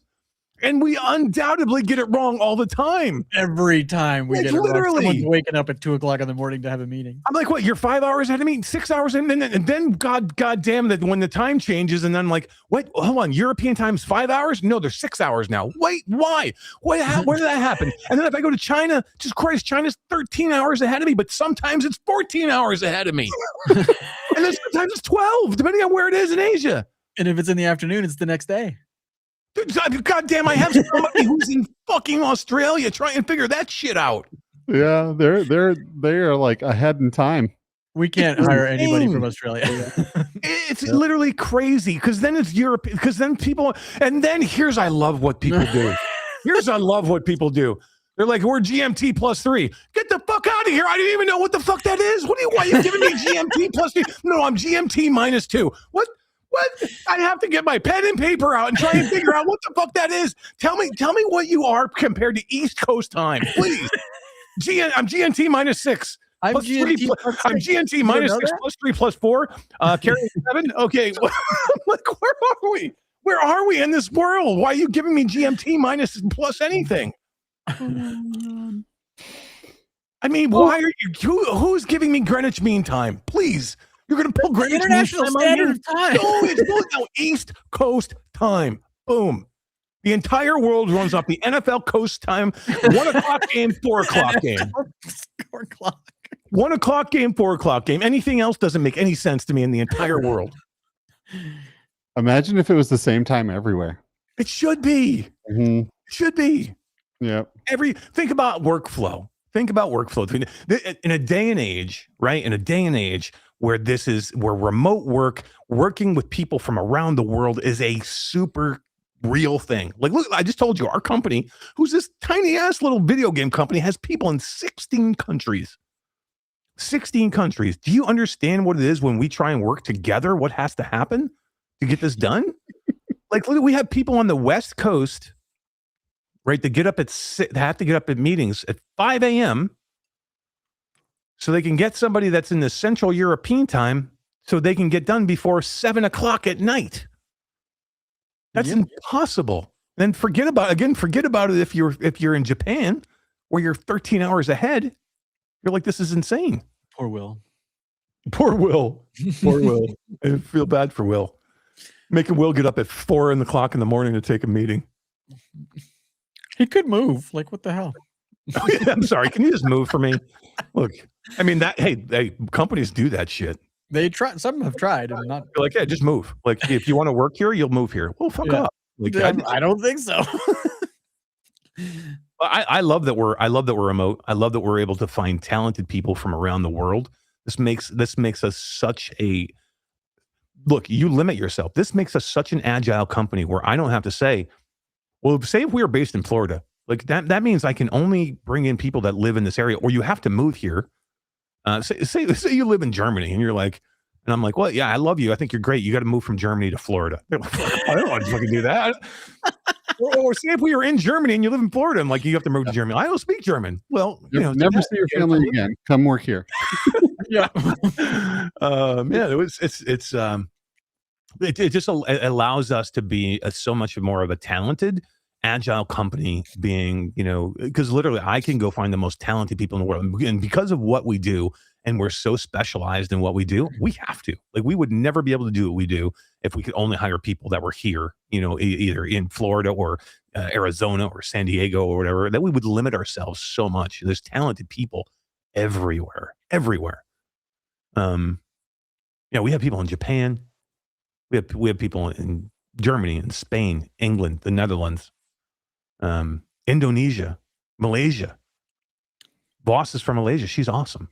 Can you imagine if Boss couldn't work here because she lives because she lives in Malaysia? Yeah, forget We that. were like, I'm sorry, you have to come move from Malaysia to here so if you want to work here. Oh man. Just saying that out loud makes me laugh. Oh my god, too funny. Our creator says I love a good mash rant. That wasn't bad. That was a small one. It was small. You know, somebody sent to me the other day, oh, our new business development person, Ivan, shout out Ivan, give you a shout out, brother. He's our new business development person. He sent me a link the other day with a big laughing face on it. And apparently he's discovered our show, guys. Oh, really? And he saw the short of the rant of me talking about the 1-star review that the guy gave on that. Oh yeah, on TikTok. Yeah. And he sent me this with a big laughing face and is like, dude, he's like, I'm dying. He's like this. But he only knows me as Eric, the chief operating officer of Impact Reality, you know, who's his boss and who's been working with him under business development under very serious conditions. And then he goes and sees me do this crazy ass rant. And he was just dying. That was another a great person that works remotely. Like, isn't he in Ireland or something? He is. He's in Belfast, I believe. Crazy. And here, listen to this one. Ivan is a South African Yeah. who lives in Belfast. So he's got a South African, somewhat Irish accent. Yeah. It's the coolest thing in the world. It is the coolest thing in the world. He's a great guy. Mepper says, I worked for a company that got bought out by a company in another country. They wanted people to move there to their country and were surprised that no one was willing to do it. I mean, who wants to uproot their entire family for a company nowadays? Like, it's hard to do, man. Like, and to the point where, you know, what if they decide to fucking fire you like 6 months later? Now Like, you're stuck in another country where your working visa gets expired, and now exactly. I mean, how scary is that? Now you're like, what do I do now? Like, where do I go? Yeah, it's insane. Like, I don't know. I'm just super happy with the way we ended up doing it. And the team we've been able to build because of it. So, all right, guys, let's, it's 10:35. I know we want to try and wrap up at a decent hour tonight. So let's talk about Steam Frame. We've been talking about Steam Frame, God, quite a bit on this show. You know, since it was originally announced, we've talked about, we speculated for a long time on what it would look like, what it would be, how much it would be, when it would ship. There are still tons of unknowns, even for me, even for us. There's still tons of unknowns. Like, even if I could tell you, I don't know. I don't know what the price is going to be yet. Still, I don't know when it's going to ship. I do have one. We've gotten 3 of them actually, which is awesome. It's been, you know, really good to have good Valve connection finally, and you know, thank a couple people for that. But I will say they don't have many. It's hard to get. So if you're a developer out there, and I think it was somebody in the chat earlier saying we're still waiting. We're still waiting on our dev unit, and just keep hanging in there. They're coming, but like limited. And Skeeva, you know why they're limited, right? This is probably one of the worst times for technology parts in most recent memory. Everything is so expensive, and you know they even said too they fully intended to come out with a price by now, but the way the world is working with the chip shortages and the memory shortages and the RAM shortages, there's just no way, man. That stuff fluctuates every single day. It goes up in price almost every day. It's absolutely bananas. I don't know. I can't imagine being a hardware company right now trying to figure out what your product's going to cost. And it's affecting not just computer peripherals and things like VR headsets. Samsung on Monday announced that they are dropping this trifold as their new flagship foldable phone, and they're no longer selling it in the United States or Canada. They're selling Really? stock, but they're not making it anymore. And speculation, they haven't come out and said it, but speculation is because it does come with 512 gigs of memory and 16 gigs of RAM, and it's just too expensive. It's already a $3 phone, It bums me out, man. That's the piece of tech that I wanted most. right? Wait a minute, so world. they're literally not making, they're discontinuing it? It's discontinued already. Yeah, It's They're not going to make it anymore at all? Nope. So no more trifold. So if you got No one of more. the one, if you got one early People one, are buying them up and putting them on eBay for 3 times the price. damn, we should have got one early, guys. I tried to order one. They kept immediately selling out. I had my kidney sold and everything. Yeah. That's a bummer, man. There are some other phone manufacturers that are good. Oppo, OnePlus, that have come out with trifold phones as well. They fold a little differently, but it's sad to see that Samsung, being such a flagship carrier of Android phones, has dropped it. Yeah, I love my phone, my fold, by the way. I guess But it's affecting Steam Deck too, for the same reasons. I'm sure. Yeah, Steam frame. Yeah, it Or is. Steam It frame, is. right. Well, I think it's going to affect everything in that line. I don't think it's just the Steam frame. I think it's going to affect the Steam machine and probably even the controller as well. There's a lot of components. PlayStation releases too, like literally everything. Yeah, 100%. Yeah. So look, there's going to be a little bit of a delay here. I think it would have shipped by now. I literally think it would have shipped by now if it wasn't for the shortages. I think it would be publicly available to buy. But I think it's going to be a little bit delayed. I don't know when that's going to be. I'm still hopeful it's this year. I'm thinking it's going to be this year, but again, I don't even know still. Even if I could tell you, I don't know. They're just not giving that information out yet. And I don't know if they want to set a price yet because of all the unknowns. Like I think they want to hold back saying what a price would be because they're not sure what they're going to end up having to get. And I think they know they're going to sell it out quick. That's the other thing. Like I think they know they're going to sell through the immediate stock that they have because it's a freaking Valve and everybody's going to want it. Even if it's expensive, people are going to want it. They're going to sell out of their initial stock. Remember the index? The index sold out at $1,500 or whatever it was, 19 or it was crazy. But that sold out way fast. Like people had their phones ready to go when that thing went on sale, and if you weren't on it immediately, it sold out. And then you had to wait until the next, and they were like, okay, we're opening it up again. And it did it again and it sold out. And it did that one or 2 or 3 times maybe before it actually just started to become available. But I think that's what's going to happen here. You're going to see it's going to go on sale and it's going to immediately sell out. And then you're going to have to wait. And then they'll be like, okay, we'll put it on sale again. And then it'll immediately sell it. I don't even know what numbers they're going to have here, available. So it's going to be tough to get. And I'll tell you this, you're going to freaking want it. You're going to want it. I hope so. I hope it's good. It's the lightest headset I've ever seen. It's like, so I've tried the big screen Beyond, and this is very close, similar. What's the weight on the big screen Beyond, Todd? 87 grams, I think. Do you know what the weight of the fold phone is? Nope, but I can find out. Because I can tell you I think this. it's the same, actually. 87. 107 grams is the big screen Beyond. Okay. Fold 7. Yeah, what's the Fold 7? Wait. Is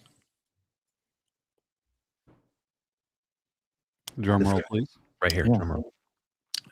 It is not listed on their webpage. Actual size. Let's see. Just go to ChatGPT and ask ChatGPT. Oh, I I'm get going to ask Perplexity right now. Yeah, okay.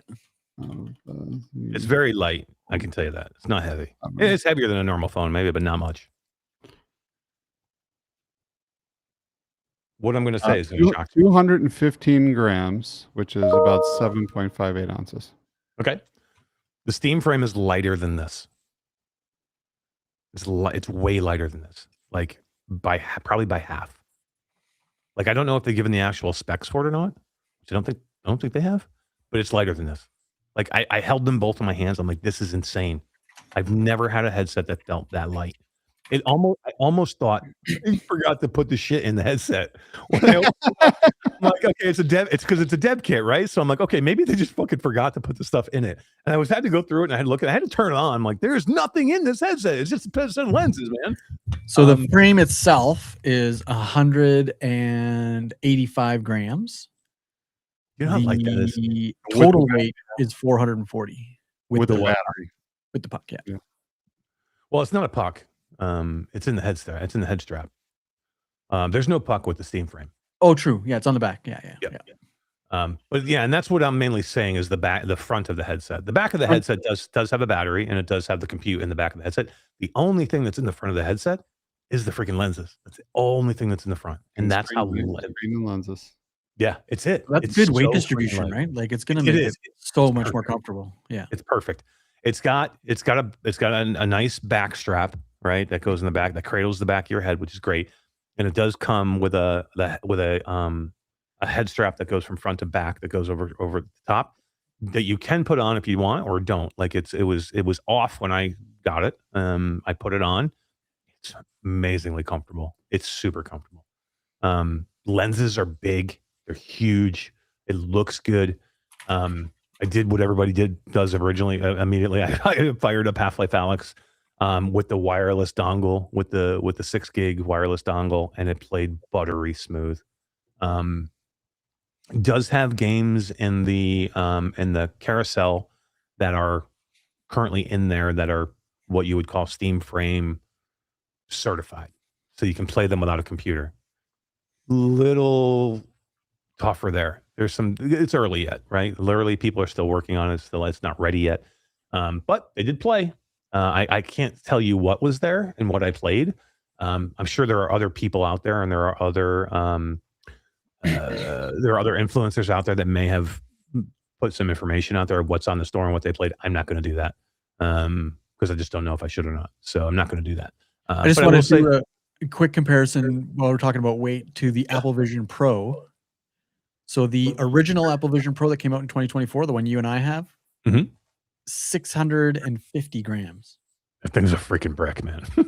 And I love that headset. So I do. It's super comfortable. I wear it all the time. I'll wear it for 5 hours playing Qcreators. I got the new head strap too. We should talk about that later. Oh yeah, I want to see it. So much more comfortable. Okay, I want to see it. The new dual nip band one, the Apple's new head strap. It's the one that's basically it's two nip bands, right? But there's titanium in them. Like there's metal in them. And one control that you turn it and it adjusts the back one, and you pop it out and turn it again and it adjusts the top one. Oh, so really? You can find this perfect sweet spot. It is ridiculously comfortable. You should just send me one. No. It took me 4 months to get one because they weren't available up here. I wonder if they just have them in the Apple stores. Do you think they do now? That's where I went. I ended up going just to the Apple store here and got one. But 650 grams. This Steam Frame is 187. Or Jesus Christ, that's 3 times as light. I'm telling you. And look, the Apple Vision Pro is heavy as shit. You know, it's glass in the front. I mean, it's heavy. It's freaking heavy. But I still love it. It's still a comfortable headset. I wear it for hours when I'm playing video games because I don't video game on a monitor. I think I've told everybody. New strap. Yeah. So, yeah. Send me the link to it because I want to go. Yeah. I might have to go get it. I do have like a third-party strap on mine. You know who loves a third-party strap on? My mom. She loves to get third-partied. Who doesn't? I mean, who doesn't? I mean, really. There ain't no party like a little third party. You know what I'm saying? You know what I'm saying? But yeah, no, it's a comfortable headset. I do like it, the Apple Vision Pro. But it is heavy in the front. It does get heavy from time. So yeah, I would love to take a look at this new strap. It would be pretty cool. The third party one that I have right now has it almost has like a halo design on it, where it's got like the big front piece now that sits on your forehead, and it's got like a couple of plastic parts that kind of sit here, which is okay. Right. It doesn't bother me. It has a tendency without that to want to slide down on your face because it's so freaking heavy, especially front, because it's all front heavy. There's no weight in the back at all, right? So oh yeah, let's look at this thing. Oh yeah, look at that. So I tried to do one of these things where I bought a second knit band. Right. And then they had like a clip that you could, like, it was like a 3D printed clip that you could put it on with, but this looks way better. This is like purpose built. So with the original one, these back things are just hollow. It's just material. On this one, these have all got a piece of metal in them. Really? It just make it any heavier though? Ridges it up. Not really. No. I think that's why they use like titanium. I think it's titanium that's in it. It's super light, but it's just solid. And then the top one is the material from the old one. I'll tell you this right now. When the Steam frame is done, what I've played, how I've used it so far, and what you're going to be able to do in it for just traditional gaming, Uh-huh. I don't think I'll use my Apple Vision Pro anymore. Yeah, that'd be crazy, Todd. I mean, the screens in the Apple Vision Pro are still way They higher. are, they're great, but Way better. from what I played, and Mhm. I didn't play any flat gaming yet, and I just played again. I played it live. Played Allen. I played all the traditional stuff that you would jump into, just want to see a kayak, and it plays buttery smooth with that dongle, right? Because that's the whole thing. Like with the Steam Link, Air Link, anything you do, there's still lag. There's still not perfect. The wireless dongle, Skeeva, the 6 gig wireless dongle makes it freaking so buttery smooth and just an easy hookup. I think everything will end up probably going to like a 6 gig, like or some kind of dongle like that. Like I even remember Boz was mentioning like, hey, we're going to look at what Valve's doing here with this and see if it's any good. Like they're like, we're not doing it, but we're interested to see what Valve does with it, and it's great, man. I'm telling you right now, it's awesome. I love PC VR to this day. When I'm playing VR, I really want to hook up and play some high fidelity stuff. So I can't wait, man. I can't wait to listen to my daily driver. It will, and I think it will be your daily driver too. By the way, For I think sure. it's something that you're going to like, just because the connectivity of it, the ease of it. The problem is for standalone currently right now, unless everybody makes their games work on it, like, or what we would call Steam frame certified, right? So the way the system is going to be set up, it's going to be set up very much like the Steam Deck. Steam Deck now, you have certain games that are Steam Deck verified, right? So games that are already optimized to work on the Steam Deck. You're going to have the same thing with the Steam frame.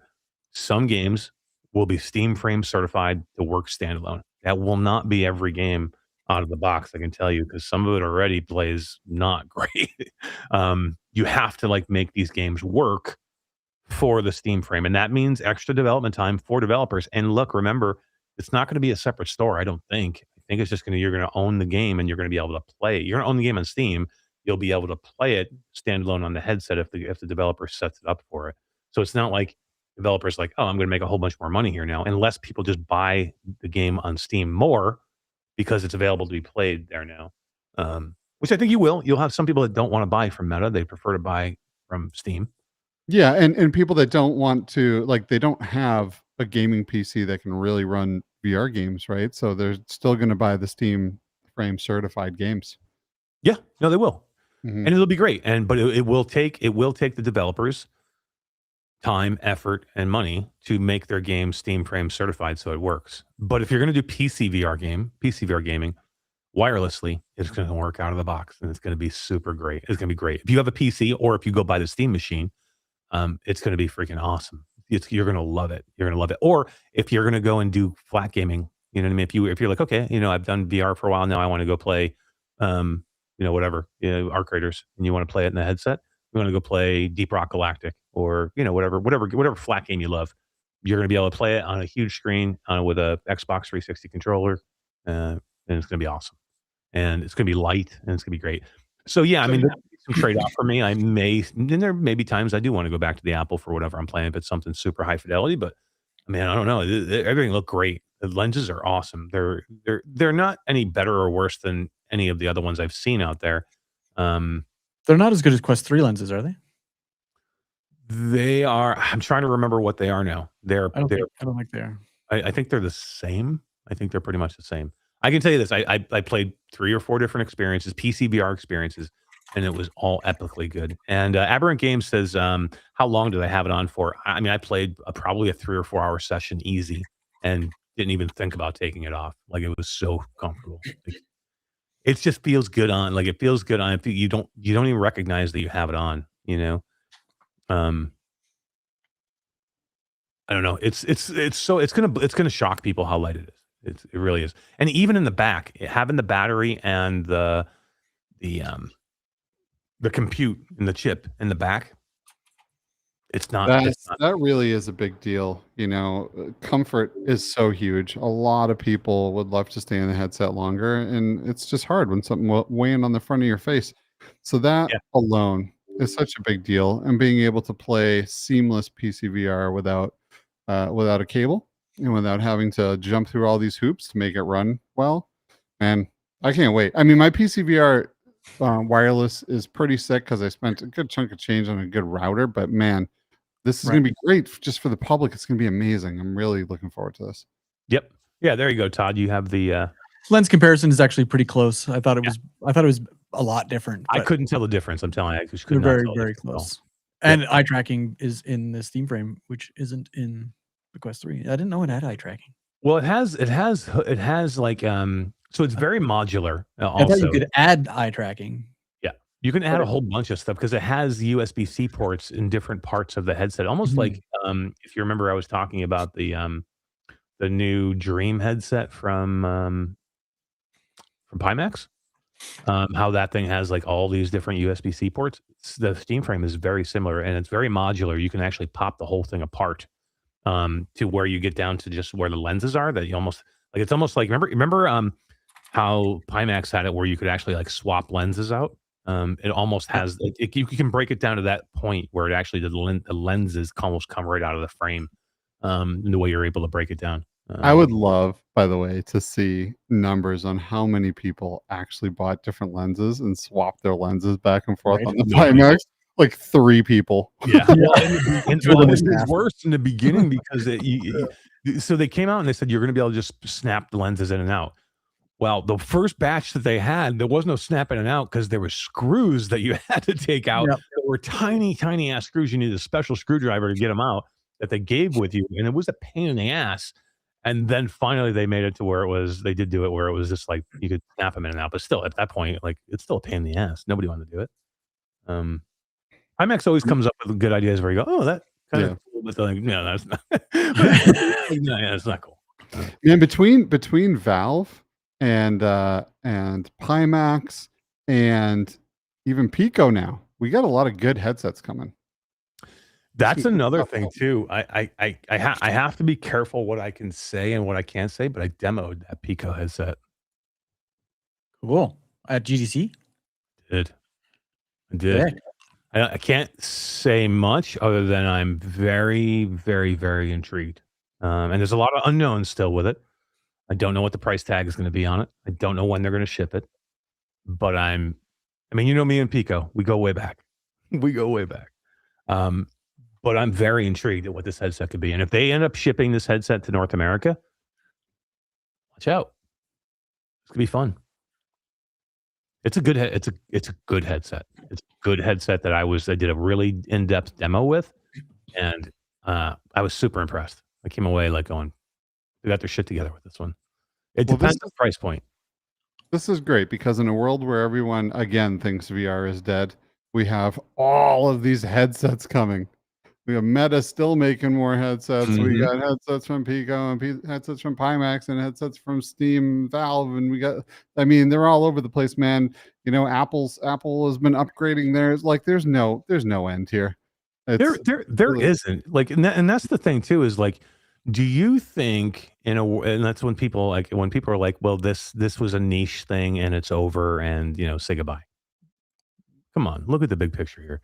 You think companies like Google and Apple and Samsung and Asus and Acer and Meta, and Valve are just making headsets because they think they're going to lose money and think it's going to be gone? They're not. Like they're even in a down market, they're still making headsets and they're still making glasses and they're still looking at what the next level of glasses are going to be in 3 or 5 years. So like, if you think that like, okay, well, VR had its shot and it's done, or XR had its shot and it's done, you're out of your mind. Like, you're out of your mind. There's so many things even being in the works now, even in a tough time, like Skeeva said, where freaking technology parts are extremely hard to get. Any piece of technology part is tough right now, just because of tariffs and things like that. Forget about scarcity. Just getting those things to be able to put them together somewhere is tough. The companies are still doing it. They're still making them. Yeah, it's funny. I heard at GDC that during the Valve talk, they kind of, in a joking way, but I think it was probably half serious, said, "Hey, if anyone out there has any connections to where we can buy more RAM, hit us up after the talk." Oh my God, can you imagine? Valve's in a street corner. That's hilarious. like Dave The Chappelle. band doors open. Like Dave Chappelle, and he's like, "Man, you guys got any of that RAM?" RAM, man. What do you need? Oh man, DDR5. What you need? What you need? it's too funny. Too funny. I'm excited, man. I am excited for this one. I hope it still ships this year. Steam frame. I hope it's a affordable headset still. I hope they, get to the point where they can get it out there. I hope it's a good bundle with the Steam machine. I hope they come up with that and do something really good to where if you don't have PCVR and this is your entry into it, I hope it's something really easy for people to get into and go, yep, I'm doing it. Because then I think it's a game changer for people. There may be people who buy it that already have a PC that might go, I just want to have a Steam machine anyway. Because I want gaming where it's like unified. Yeah. You're gonna get it, Skeeva? Would you get the machine? Oh, I would. I'd get it to be able to game in my room or something, right? I mean, like a lot of people have a PC that's perfectly capable of running awesome gaming, but they'll still buy a PlayStation and go put it in the living room. This is gonna be the same thing for sure. I mean, being able to play your Steam library while not sitting in your office or in your game room and while you're chilling in the living room, absolutely, no brainer. I think I just had this conversation with my son as well. Like my PlayStation sits here, the PlayStation 5 in my office, mounted up here. So my PSVR 2 has the cable management system so I can play VR games. I never play it. Yeah. I play Steam VR games. I don't play PlayStation VR games. So we're gonna move that into the living room. And then with the VR headset, and him and his buddies can play I'd rather someone play the damn thing than it just sitting here look pretty. But the Steam machine to me is intriguing. I'm a keyboard mouse guy. Every game I buy, I focus on those games. Those are the games I want to buy. The ones that I play I don't have even a controller in my office. I just don't play those kind of games. So I'm curious to see if I had a Steam frame or a Steam machine on the TV out there, if I would be more inclined to sit on the couch, a little bit more comfortable than sitting in here by myself, playing games with my kids and multiplayer games and things that we just don't do because I'm limited to this. Yeah. I very rarely. I have a 4090 in my main PC. I did not upgrade to the 50, but I have a 4090 that's fucking killer, man. It's killer. It runs anything. I love it, but I very rarely game up here just because I'm up here working all day long. And if I do want to game, and I don't game on my monitor, I have a beautiful monitor here too. I have this 55-inch ARC monitor. It's amazing. I don't want to game on it. So a lot of times I'm on I have a great gaming laptop. I have a gaming laptop with a 3080 in it.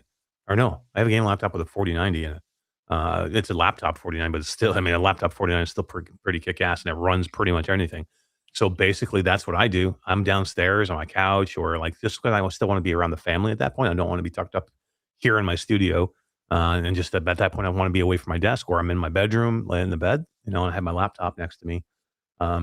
So I'm the same way. So, could I love my gaming laptop. It's great, but could I not have to have that and have my Steam frame downstairs and then just wirelessly use the wireless dongle and have it, and then I'm there. I don't have to worry. I could have it in my bedroom or in my living room. Yeah. And then just leave it there. You got a nice big TV in your living room. Yeah. I could play it. I could be in my bedroom, be in my living room, my garage, wherever I want to be, out on the front lawn, naked, playing VR. Who doesn't want to do that? Who doesn't want to do that? Really? Right? Naked VR on the front lawn. Skeeva, you do it all the time, don't you? I think that's how a Florida man underneath. Yeah. But it's nice out. You find me out there all the time naked. Yep. I guarantee you, the day one Steam frame comes, Skeeva gets a Steam frame, Steam machine. He's going to be so excited, so happy.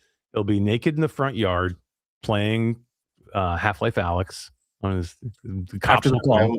I will be running through the streets. In my headset, I'll see City 17, but I'll actually be running through Arizona. The streets of Arizona.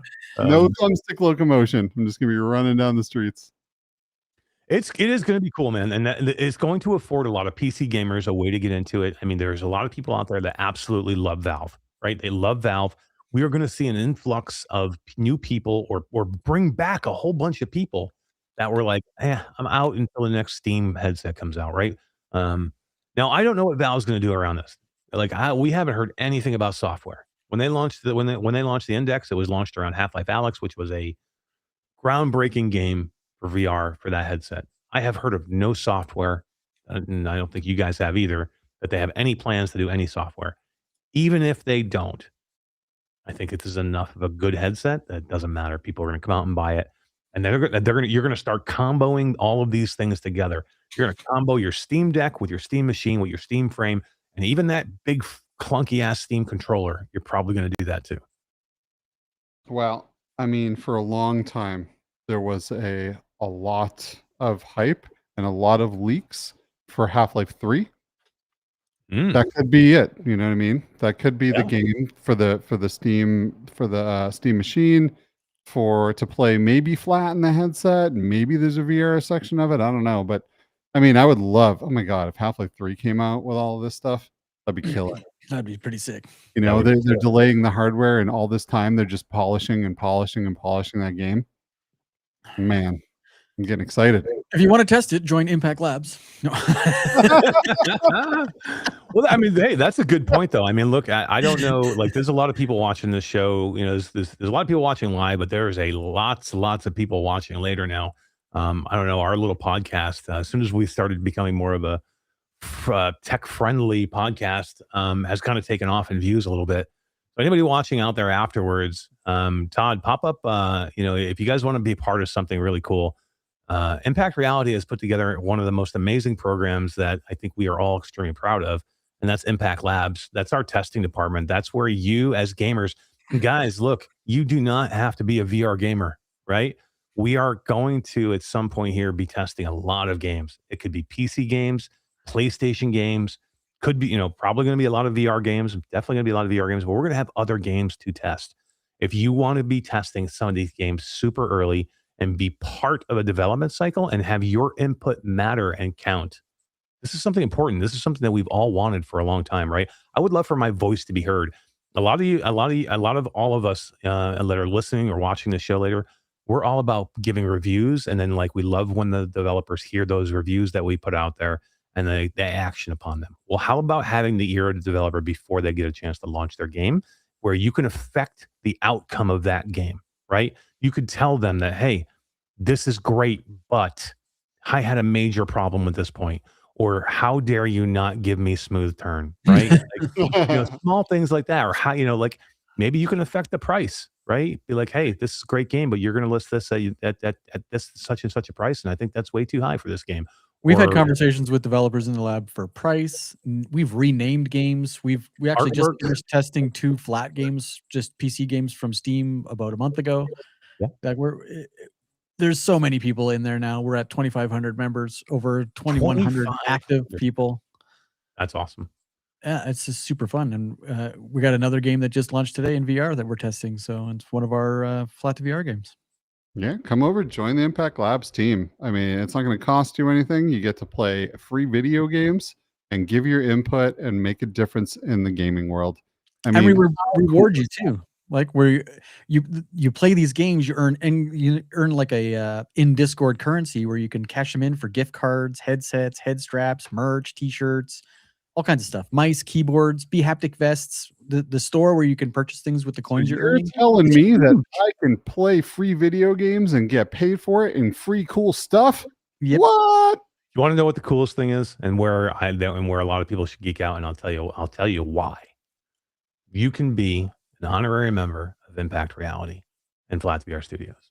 That's where you could be cool. You could be part of our team, technically, work with Todd, work with Haruku, work with Kathan, work with, the rest of our team, do cool things. Myself and Jasmine, Skeeva have a tendency to pop up in that Discord where we are, and where we keep, where all the people chat in labs, and we'll come in and say hi, and we'll talk to you, and we'll, want to give you information about what's going on. You have some of the earliest access to some of the things that we're doing. People ask me all the time, can you give me a hint on what Flat VR Studios is doing? You want to know what Flat VR Studios is doing before everybody else? Get into Impact Labs. That's when you're going to know, because every game that we make or that we publish will absolutely 100% always go through Impact Labs, because that's the information we want back. We want information back from you as the gamer. Tell us what you want in a game, and we'll try and make it happen. Yeah, and we even have like a extremely active community. Maybe we test games, and that's cool, but we also do VR chat days. We have poker nights every Friday night. We have multiple events on the weekends where all of us just get in, whether we're playing flat games in a voice chat or we're playing VR games in VR chat. Like it could be anything. You know who loves having a poker night? My mom! Who doesn't love a poker night? I mean, really. Really? It is cool. It is awesome. Todd, zoom in. Show off your lab sign, brother. Come on. You got this kick-ass cool lab sign back there now, right next to your reality bite sign that you need to send me one of these now. These reality bite signs. Oh, right up his nose. Oh my God. Please move off of that.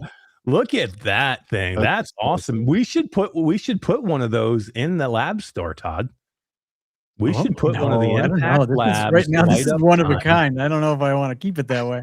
Oh yeah, really? You're gonna hog up the Impact Labs? That's pretty sick, I gotta say. Yeah, they look pretty good together there. They do. Look at that. Impact Labs and Reality Bytes. That Reality Bytes is pretty awesome. You got to send me one of those. I need one for the background. I'll let you keep the Labs one, but I want a Reality Bytes one. I want a Reality Bytes. That's pretty cool. But yeah, there's an easy way. If you're watching this afterwards or you're watching live now, check the chat. Check the chat afterwards. Check the comments afterwards. Todd will put the link in for. It'll be in the description of the video. Impact Labs. Yep, and you'll be able to get in there and look. It's not everybody gets in. You have to ask to get in. And we'll take a look at your application, and we only take the best of the best, but we want you for sure.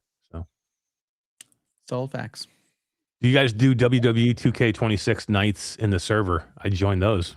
That would be cool. You could come in and organize it. Yeah, there's thousands of people there. I'm sure somebody else would play that with you. I mean, we have games that are launching right now that are going to be launching this year. Games that are coming out of Flat to VR Studios, Flat to VR Spark, Impact Inc. that you could be playing right now. I am going to go play a game as soon as this is over. I have been charging these brothers all day long. I know what you're going to play.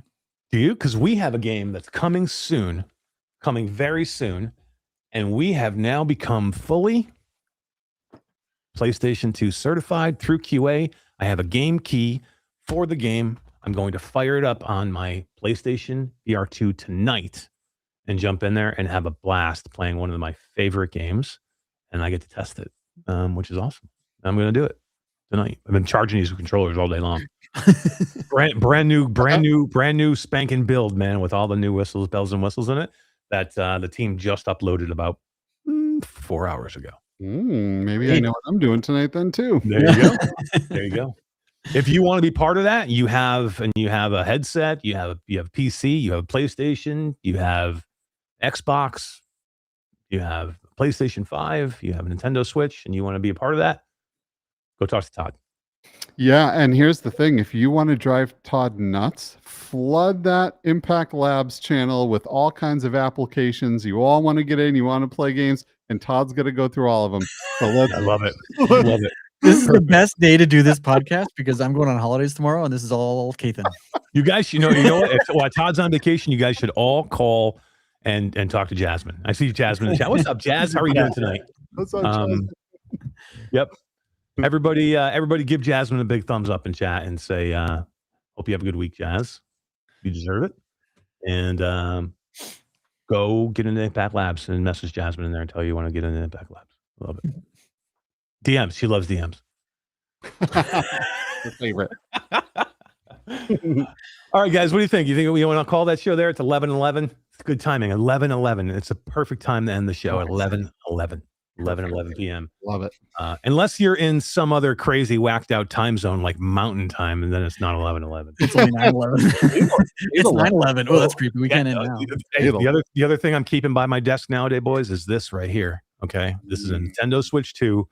And my friend Jasmine has got me hooked on a new game. I'm not fully hooked on it yet because I just started it, but I can see where the hook is. And she tried to hook me on it yesterday. I'm like, no, not doing it. It wouldn't be a game that you think I would get hooked on, but this thing is called Picopia. Yeah, it is a Pokemon Minecraft hybrid, Minecrafty type game. It's only with mixtures of Animal Crossing and Crossing, Farmville. Yeah. It's pretty cool, man. I'm only a couple hours into it. Jasmine's got like a ton of hours into it already. She's insane. But it's called Picopia. I have this by my desk now because if I get a spare second, I pop it in and I fire it up. So it is taking some of my time. Almost 30 hours she's got in this thing already in 1 week. That's insane. Nice. This, You know what- Skeeva, this is why we don't have pictures and headshots of Eric, because he's playing these goddamn games. I'm working on it. I had to send you the other pics first. Hey, but I can't put those on a thumbnail. You could on OnlyFans. Yeah, that's right. You're the one of the only No fans. way. Awesome Tim says Switch 2. Eric, Dead Zone Rogue is on Switch 2. Ooh, No freaking way. nice. Here's That what I want works you on to a do, Switch guys. too? Really? Everybody should go and message the Dead Zone Rogue devs because I had a meeting with them and they said, we're not really interested in doing any VR right now. I'm Oh my like, God. Ooh. go boo them bitches. Go boo them bitches. I'm not giving up. They were very nice. They just said that we're not interested right now. But I'll see if I can still continue to pester them because I don't give up easy. I can tell you that. You know what I do love on the back of this thing, though? Look at that thing. Nice. Yeah. Little Teenage Mutant Ninja Turtles coming soon. Man, I really enjoyed that demo. Really Yeah. loved it. Hell yeah. My friend, it looks so cool on the back of the Switch too, doesn't it? Yeah, it looks good. I'm like, this is a perfect spot. Friend Mava from Beyond Frames threw me that with a cool little keychain. But that game is freaking awesome, man. I do love it. And I do love Picopia. It's pretty cool. If you guys switch to, go check it out. It may eat your life though. And somebody was asking me here today in the chat earlier, and I'm sorry, I haven't had a chance to read out a lot of the chat, but somebody was saying earlier, I don't remember who it was. Eric, you're still in Qcreators. Come over to Marathon, and I'll walk you through Marathon. I haven't gotten into Marathon yet. Have you guys? No. No. I want to do it, but look, number one. Look, I'm limited on time. I have 400 things to do. I've got all kinds of games that we have to play for our publishing stuff that we have to look at and review. I've got our own games. I've got a demo. Like I've got 4 of our own games that have brand new builds on that I need to go check out. I want to go check out. And then I want to still go play Qcreators. I got Picopia. Like I got no time, guys. Marathon. I want to do it. I'm just checking it out. Have you not Yeah. played it either? You haven't played it? I heard it was really good. It's out now. PvE, PvP, survival extraction. Cool. Oh, Very futuristic. Jasmine says she should stream Picopia. You absolutely for should sure. stream Picopia. Yeah, That would be cool. Jasmine. Absolutely. Yeah, I think people would like that. Hmm. The Arc Reactor says Donatello was the coolest Teenage Mutant Ninja Turtle. I think I have to agree. I love Donatello. Crimson Desert is one that I want to go play. Oh, that's the chopper game, right? Did I? No. Crimson Desert's the new. It's like an MMO kind of thing, open world action adventure, Oh, really? based around the Go with last your- samurai time frame. You know, bows and arrows, swords. Interesting. I can't get into anything else right now. I'm sorry. This one looks pretty sick. It reminds me of what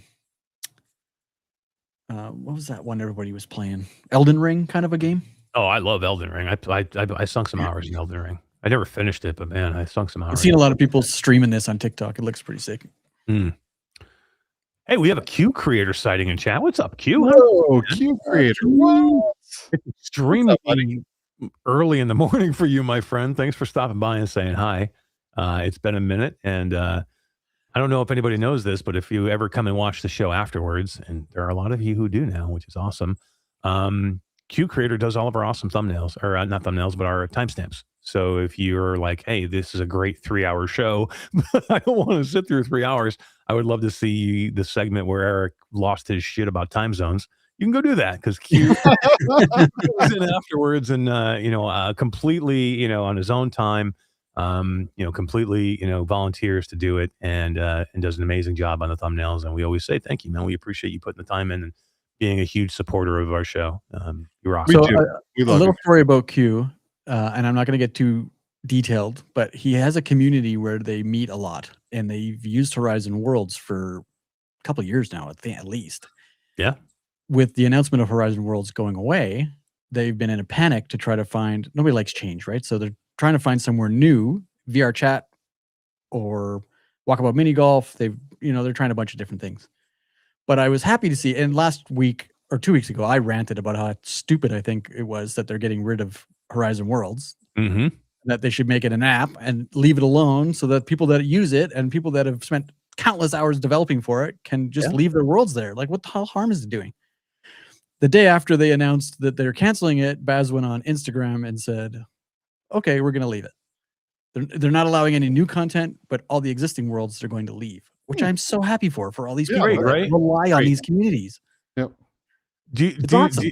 You know what's amazing though is fucking people still complained. Literally, like if you're meta, you can't win, right? You can't win because I saw a whole bunch of people go. It's like fucking typical meta. They make a decision and they go back on it. They don't know. They never stay on anything. Like what? So they heard what everybody said. They said, you know what? We'll all right. You know what? The community has spoken. You guys really want this. We're gonna make it happen for you. And people still bitch about it. Like, it's not gonna be like it is now. It's gonna be one icon in your store or in your library where you click on Horizon Worlds and then you go to the worlds. Like that's exactly what we wanted from the beginning. Mm-hmm. Well, and you're not going to be able to build there anymore. You won't be able to update anything. Everything is going to be static, right?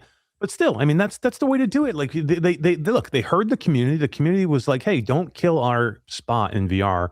Just keep it alive for us." And they're okay with not building it. And I'm sure they weren't as happy. They prefer to build it still. But at least now they have time to go find an alternative, and they're not like panicking. Like a month is not a long time for these people. There was so many Reddit messages killing meta. Like typical meta can't keep up, says one thing, does another. Come on. Like literally crazy. You just can't win. If you're meta, you can't win. You literally can't. You're like whatever, and you wonder why some of these you wonder why some of these things are I could talk about this for hours. I know, let's do a whole segment on Horizon Worlds now, guys. You know what? I was going to end the show, but we go for another 45 minutes on Horizon Worlds. All right, Skeeva, can I tell everybody what you just messaged? Sure. So literally just now, while we're in the middle of this, we have a private chat up here, and Skeeva says, "I have to pee so bad." Oh, rocking. Okay. He's like, "Oh shit, Todd brought up another topic." You know it's time to end the show when you can't make it. You have to go to the bathroom so bad that you can't make it. We could do another hour though, Todd. I'm sure we could figure something out. I can't do it to him. Oh man, me neither. We'll let you go and relieve yourself, Skeeva. We will say goodnight, and I will say we'll have a show next week, but I don't think we'll see you, right, Todd? You'll be on vacation. It'll be a me and Skeeva solo night. Hey, cool.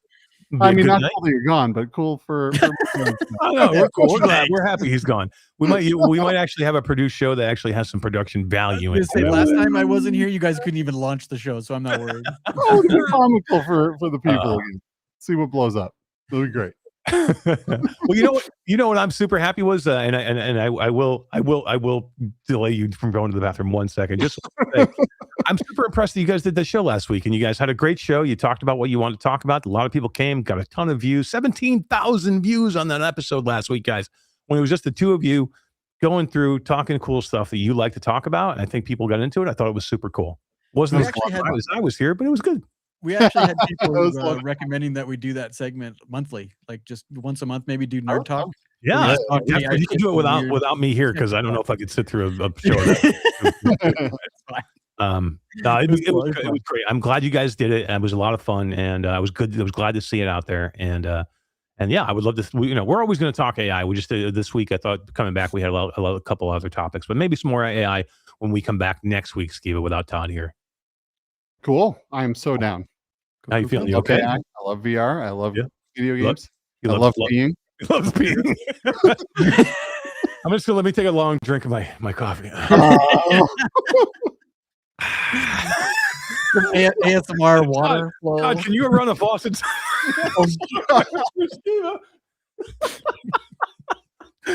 Oh man, this is the best thing in the world. You never put that in chat, my friend. I know. I guess I shouldn't. That was the worst thing ever. All right, we are going to let him go. I feel really bad. We'll see you next Tuesday for me and Skeeva. For Skeeva and Todd, I'm Eric. Reality Bytes. We'll see you guys next week. Appreciate you being here. Thanks. Bye, guys. Welcome to the Reality Bytes podcast.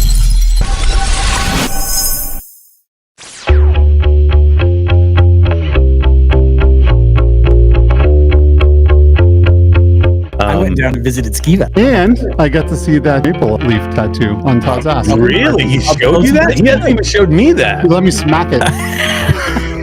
We've had so many people DMing us and leaving comments on our YouTube videos about how terrible Trombone Champ's gonna do and the company's gonna go bankrupt. To see it do so well on launch day was just like, you know what? That guy can kiss my ass.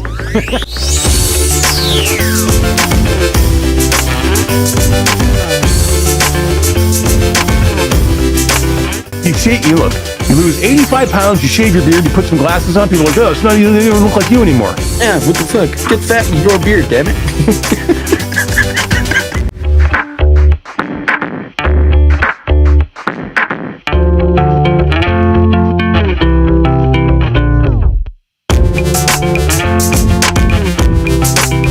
Like, he's already biased because he didn't get what he wanted. He wanted Alien Isolation. If you want Alien Isolation, asshole, go play Alien Isolation.